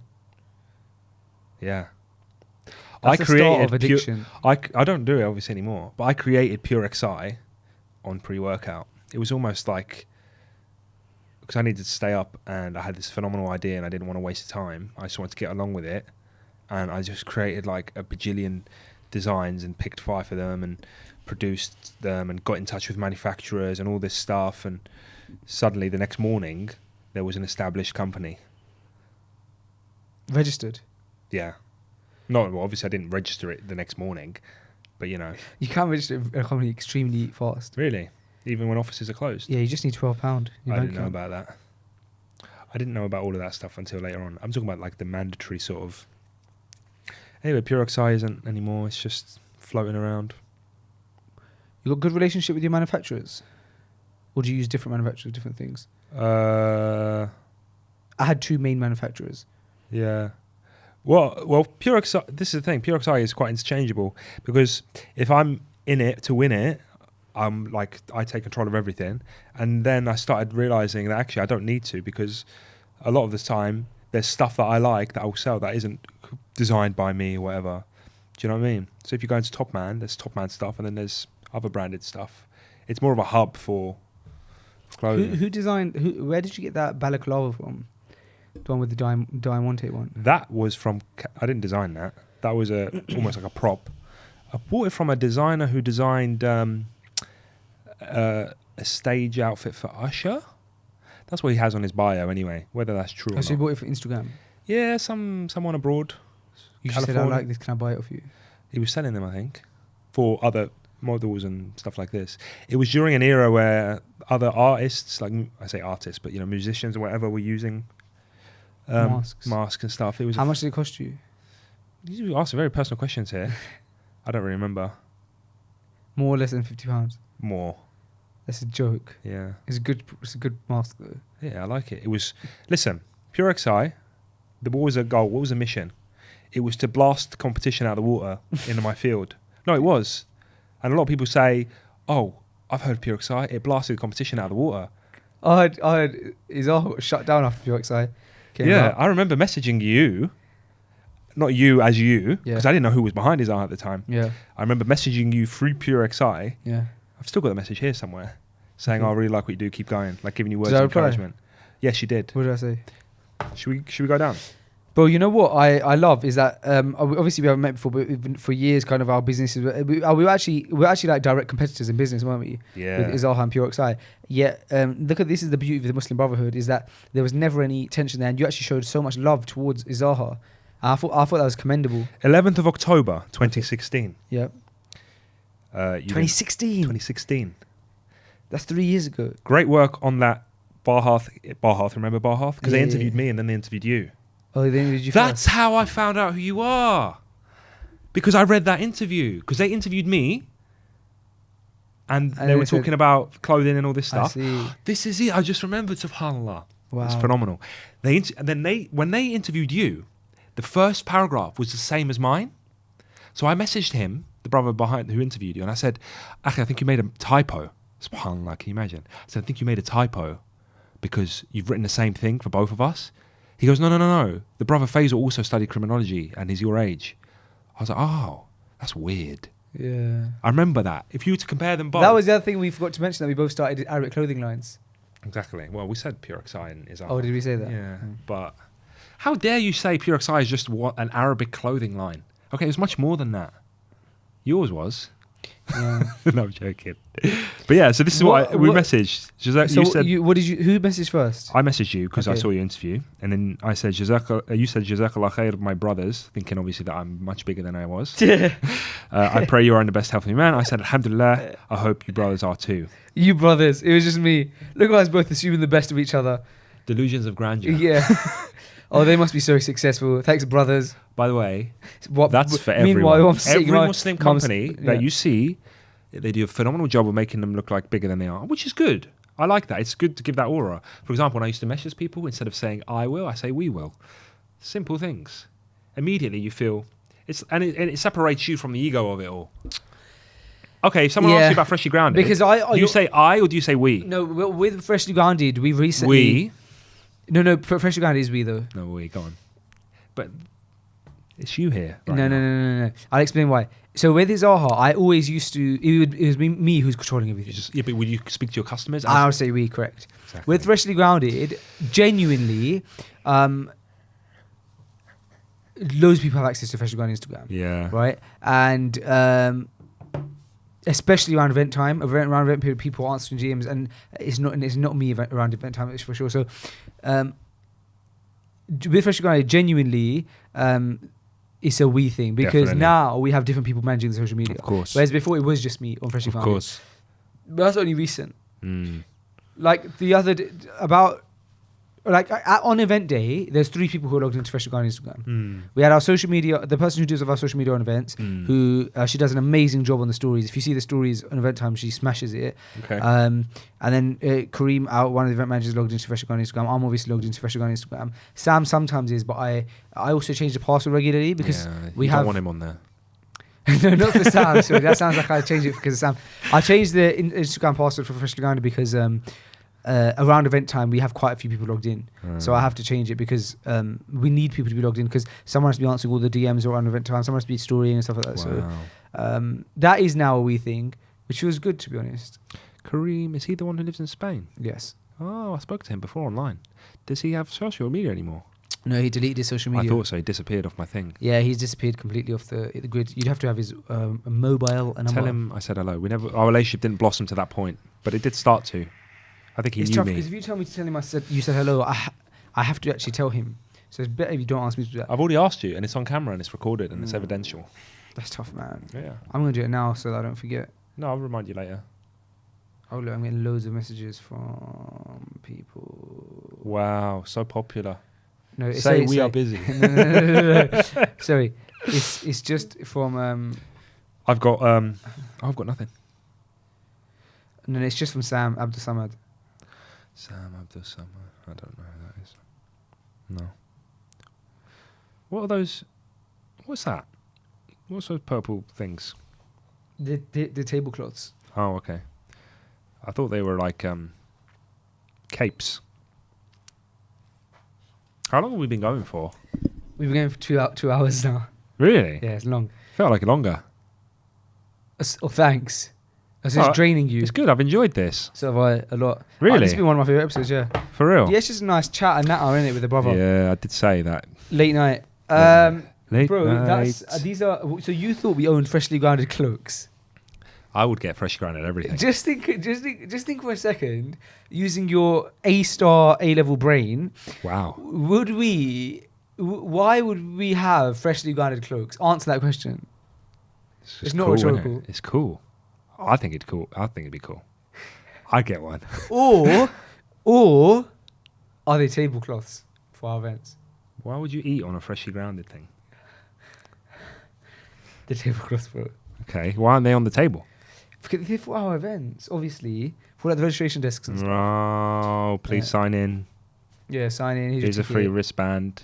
You want to see the wristbands? Yes, please. You know, it's funny. He sent out VIP wristbands, but I never got one. Oh, I've got it finally. No. Whoa. Listen. Clearly, you didn't have that many VIPs to send them to if you've still got loads left. I mean, if I was ordering VIPs, I would have known how many VIPs I'm going to send them out to. No, first of all, you have to buy them in batch. So you buy like thousands. Because to print something like that costs like a penny. Of course. So they need to print thousands for it to be justifiable.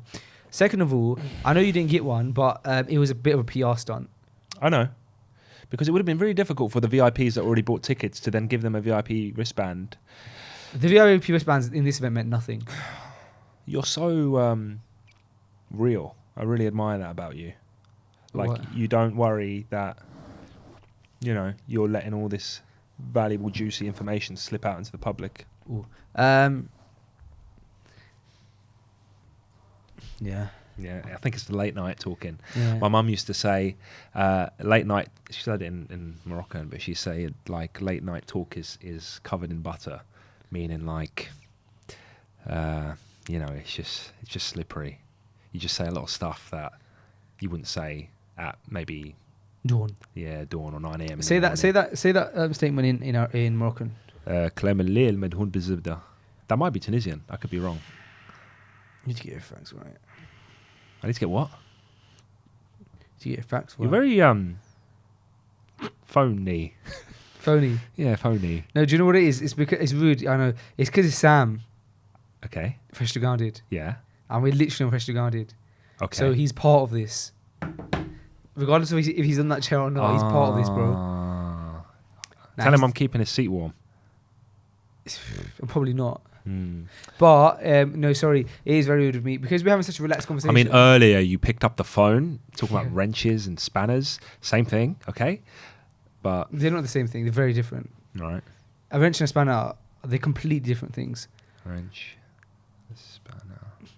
And No, a they seem spanner the has same like to me. dents. Yeah, it's not really. You can't really. You're use into your tools and DIY and stuff. somewhat. I'm not. Mm. That's why the blinds aren't up. Yeah, somewhat. But then I'm not into cars. Neither am I. I'm not into games. See, no, that's where we differ. I bought PS4 when I moved out Yeah. because I thought when I have guests around, I'd like for them to be able to have that option to be entertain them with FIFA or something. And I probably used it 3 times. Since I moved have, it. although like we said earlier, although I might be habitually doing it every now and again, I'm definitely not enjoying it like I used to. Yeah, you get older, don't you? You just think. You get older. God, My hands have really gone dry. I've got some moisturiser in my bag. I've got some at home. Be home in Okay. 10 minutes. How long will it take you to go home? I might never come again. Nah, it's been nice having you on, man. We should probably wrap it up soon, though, because it's 2 hours and 3 minutes. Yeah, there's a lot of editing for you.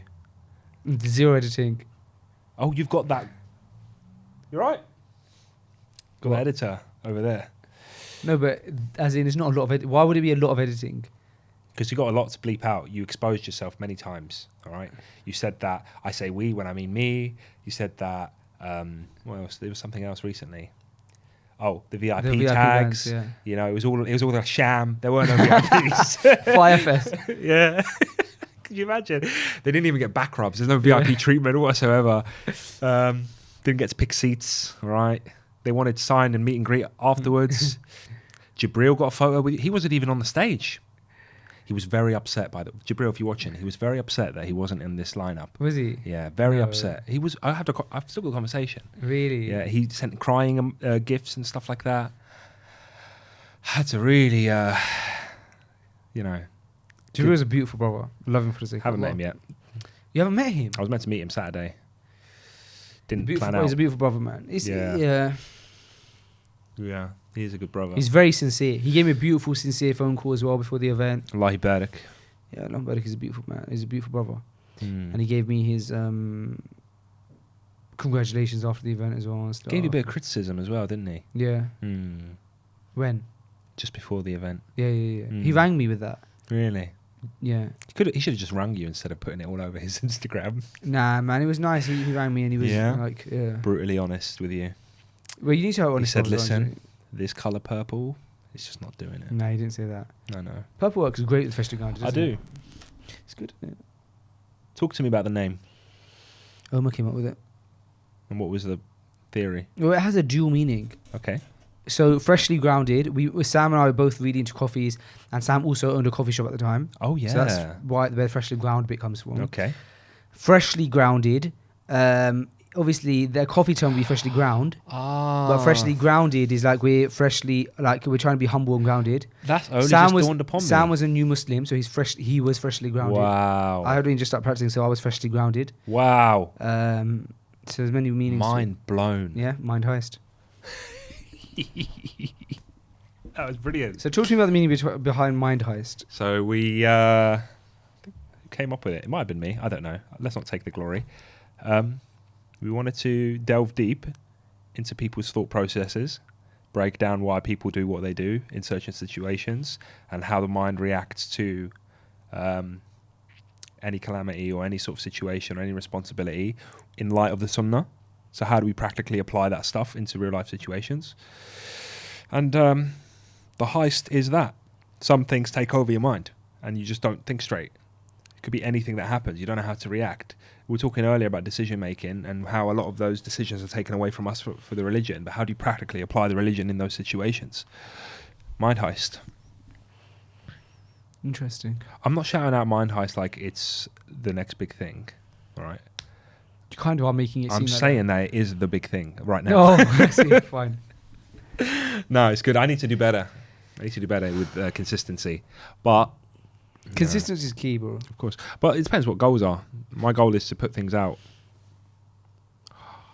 Is that the key to the? Consistency. Is that the?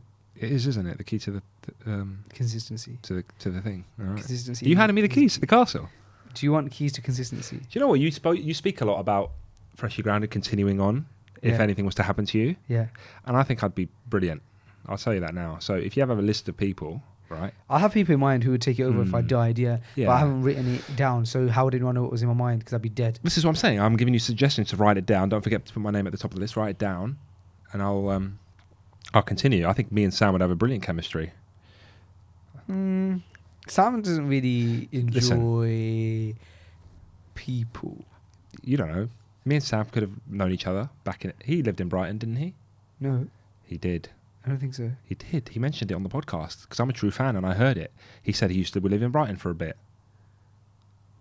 Maybe. Text him right now if he's still awake. He is still awake. He's just I'm telling you, I'm a better friend than he's you text- are. Okay, well, let's ask him. Hey Sam, did you live in Brighton at one time? I'm Oh gonna- yes, I'm I gonna- did. I'm Why are gonna you voice asking note, me? I'm gonna I've already voice told him. Assalamu alaikum, bro. I'm just actually recording an episode of Freshly Ground right now as we speak. It's actually been recording for 2 hours and 8 minutes already. I'm with a guy. His name is Akhi Tweet. But his real name is Mohamed. And you don't know him. Does he know you? Yeah, he spoke to me before on DMs. Apparently you spoke to him on DMs, but I don't know. Anyway, he says that you lived in Brighton before. He's like, listened to an episode, and I said that you didn't. Did you live in Brighton ever, bro? He may have just worked there, but I think he lived here. I'm not going to give you this key. Okay, what if you worked there? If he worked there, is it still valid? No. He had to have lived there because that's what you said. You said that he lived in Brighton. Okay, but if he worked there, I'm close. He might not listen to that voice note because it's Because if you knew that he worked there, you would have said, "Oh no, he didn't live there. He worked there." Bed. Kids to bed now.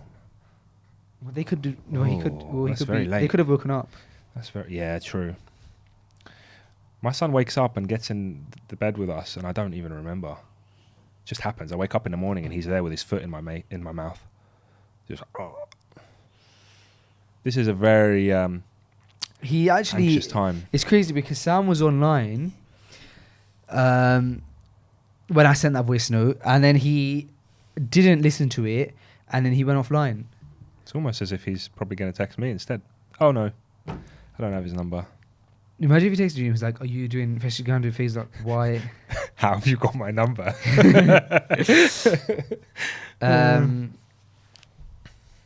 He's not. No. What time's your shift in the morning? No, you got to be up at 6. Yeah. You're gonna get home at even if you were to leave right this minute, you'd get home at 12:30 in the morning. That's fine. But you're not gonna leave right now because after we get off this episode, we're gonna need to pray Isha, Of course. We are Muslims. and we might even film a video. Okay. What's this video for, Faisal?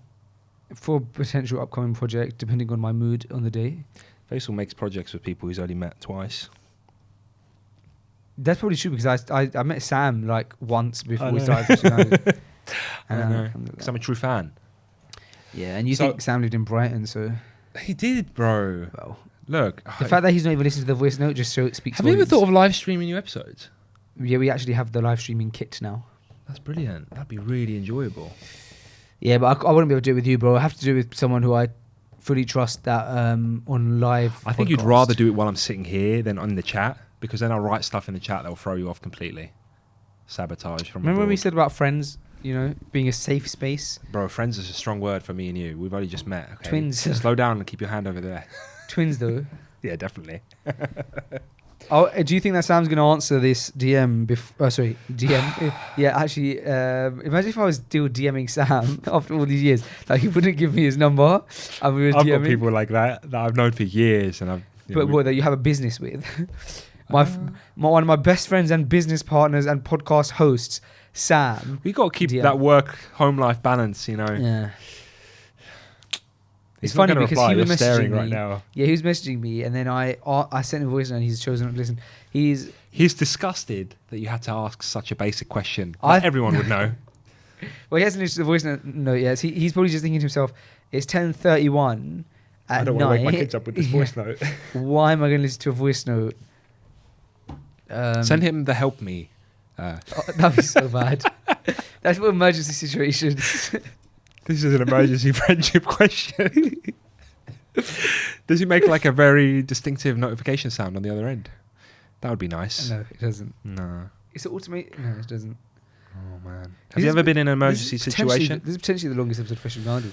I did say I made a little dua that this would be your best episode. It might well be. Did you? Yeah. I always do that. It's really good to You get always into big the that No. the next episode of Freshly Grounded is No. the best episode. Yeah, that too. But I always make dua over very seemingly mundane things, just to get into the habit of constantly making dua. I do that. Twins. Really? Yeah. I always do dua for parking spots, and I always get them. Yes, all the time, all the time. Try and make it. This is a nasiha advice session, right? Try and Oh, make is it? Okay, fine. I didn't know that. Yeah. I was going to say nasiha session, but that's been taken. That's so I had to put advice in the middle just to Let's avoid see the how copyright. advice session. Yeah. No, seriously, every little thing, minuscule thing, just make a dua for it. Does Little Imran thing. still use the account Nasiha session? I don't know. Or does he use his own account? I don't know. He's as busy as you are. Maybe He's very busy, busier. man.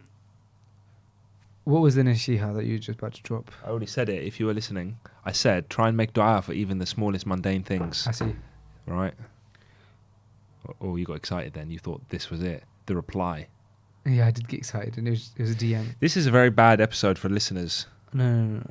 I mean, it's Don't good. say Parts of it that. are really good, but these bits where you're like, I think you've been told off about this before. Well, when I'm on my Sam phone, has a go at you oh, about yeah. it. I think Abdul Hakim has a go at you about About it. what? Being on my phone? Is it Abdul Hakim? Is that his name? No. Some of the remedies? Yeah, that's his name. No, nobody tells me off about this other than the commenters. There's some brutal commenters on Freshly Grounded who hate me. I know why. Do you want to talk about it? If you want. No, you talk about it. There's brutal commenters on Freshly Grounded who hate me. Is it because you're missing a certain thing on Freshly Grounded? Or I use my phone sometimes. No. Oh, Why do they hate Freshly Grounded so much? Is it because there's too much testosterone in the air? You exposed me earlier, so I thought I'd do the same to you. You just said testosterone with an M. Yeah, whatever. It's late. You didn't even say it right.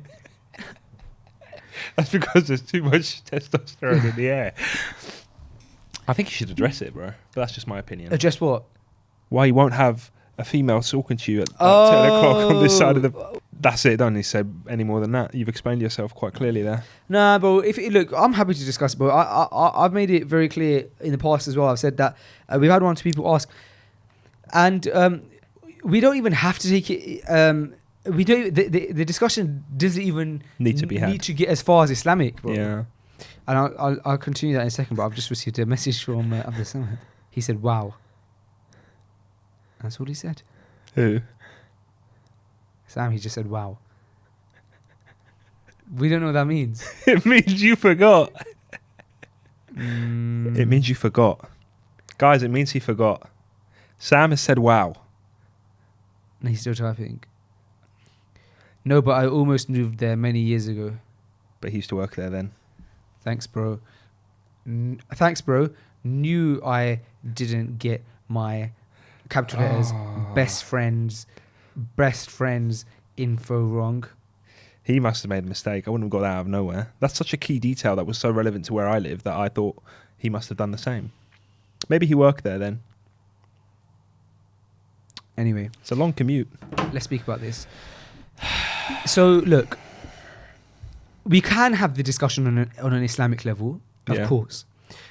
However, I'm going to pose to you a situation that doesn't even go as far as Islamic... I'm on the same page. Islamic discussion, and that's this. Whatever anyone creates, they can't create something that's applicable to all audiences, right? Or to all people. Yeah. We made a conscious decision on Freshly Grounded at the beginning of it that the concept of Freshly Grounded was going to be like a bunch of brothers having discussions about brother things, right? And I think there's a market and a need for that, and I'm trying to fill that. That's fine. I also think there's a need for this exact thing for sisters. It's being filled. And I would support it. Well, I don't know. Perhaps, I'm not sure. If there was, I'd support it. I've even considered... There is one. I've even considered like a Freshly Grounded version of sister things, but I just don't... I'm as you know, I'm a control freak, so I'd want to have like a lot of control over... not the discussions, because the whole point of Freshly Grounded is that there's no control over the discussions. No, listen. But, it would have to be someone specific who I feel like understands me. And I'll explain what I mean by that. The tongue is the organ that's going to lead the majority of the people to the hellfire, right? And what is podcast? A podcast is people using their tongue the whole time. Yep. So when I say a control freak, I mean that I have to ensure that even when we're joking, there's no lies in our jokes, which is something that's very common, bro. Yeah. Or, like, for example, let's say I'm having a laugh with you. We've had a laugh during this podcast, right? But I can't say, Mohamed, even in a joke, be like, yeah, Sam used to live in Brighton because I used to live with him.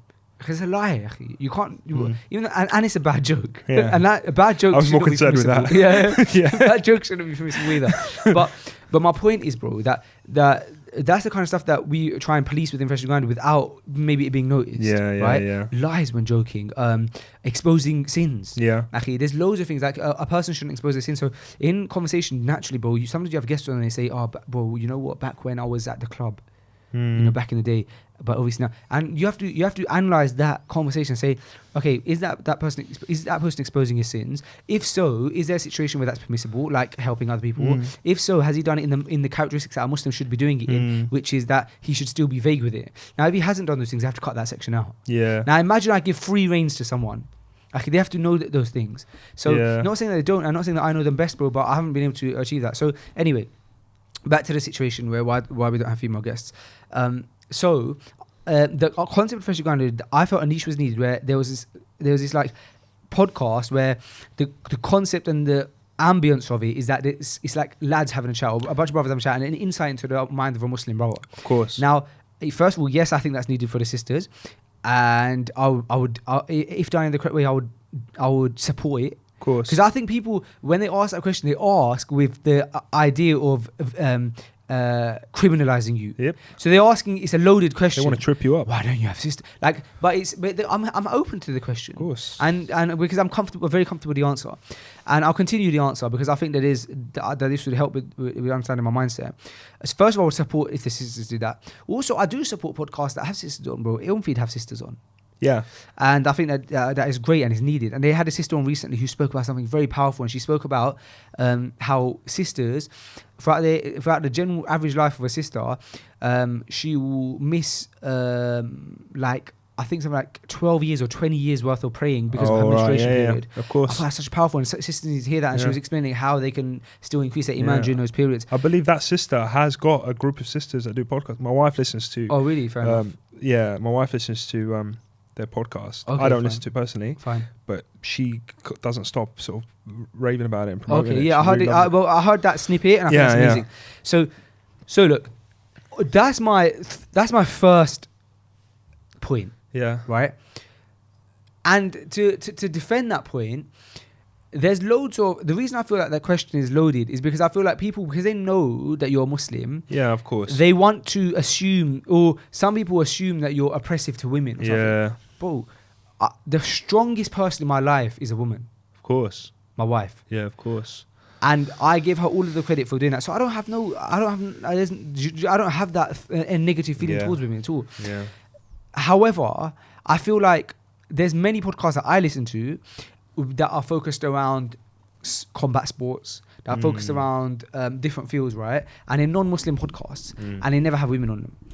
But it's because the audience and the vibe that they're going for is like lads having a chat. Yeah. And so I think that people try and criminalize you very quickly by asking that question. The truth is, yes, we support podcasts if they sister podcasts if done in the correct way, and we support podcasts that have sisters on them, like Ilm Feed, and it's just that I can't create something for everyone. Of course. It's impossible, bro. So look, I've chosen that I want to create this space that I love that sisters listen to it, because, and a lot of the time sisters, and bro, for the 90% of people and the sisters that listen to our podcast, they love Freshly Grounded because it is able to give them an insight into the mind of the young brothers, and also a lot of our discussions are, and I'd say the majority of our discussions are applicable to any gender, of course, and to any age. Yeah, of course. And we love that, bro. We love and appreciate our female listeners. Yeah. And when you go to our events, you see how many females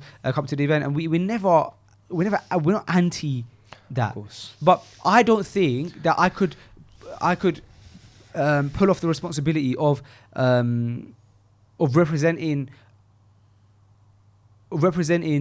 the outlook of the sisters in the best way possible. Do you know what I mean? But I feel like I could do it with the brothers because I feel like because bro, these discussions that me and you're having right now, I have this with brothers all the time, and you've been doing these things with Noor and Naz, where we just all sat together having discussions. I just wanted to bring those discussions to a microphone. To a recording medium, yeah. Yeah. And then there's the Islamic element of, like you said, it's 10 o'clock at night, and I know there's ways to don't worry police about that. Yeah, of course. Now we get them. We have got a few of them quite a bit though. Do they affect you? No. Do comments affect you? Are you someone who gets something in your heart when someone hurts your feelings? It depends, bro. Because if I feel like the comment is valid, then maybe. Like if it's like, Faisal, you're talking too much, I think that's a valid comment, and it does get to me because I think, oh, maybe I need to be a better host. Yeah. I need to talk less. But Not then check your phone. But then I think the podcast is not an interview. It's never been an interview. It's having a discussion. Two guys having a discussion.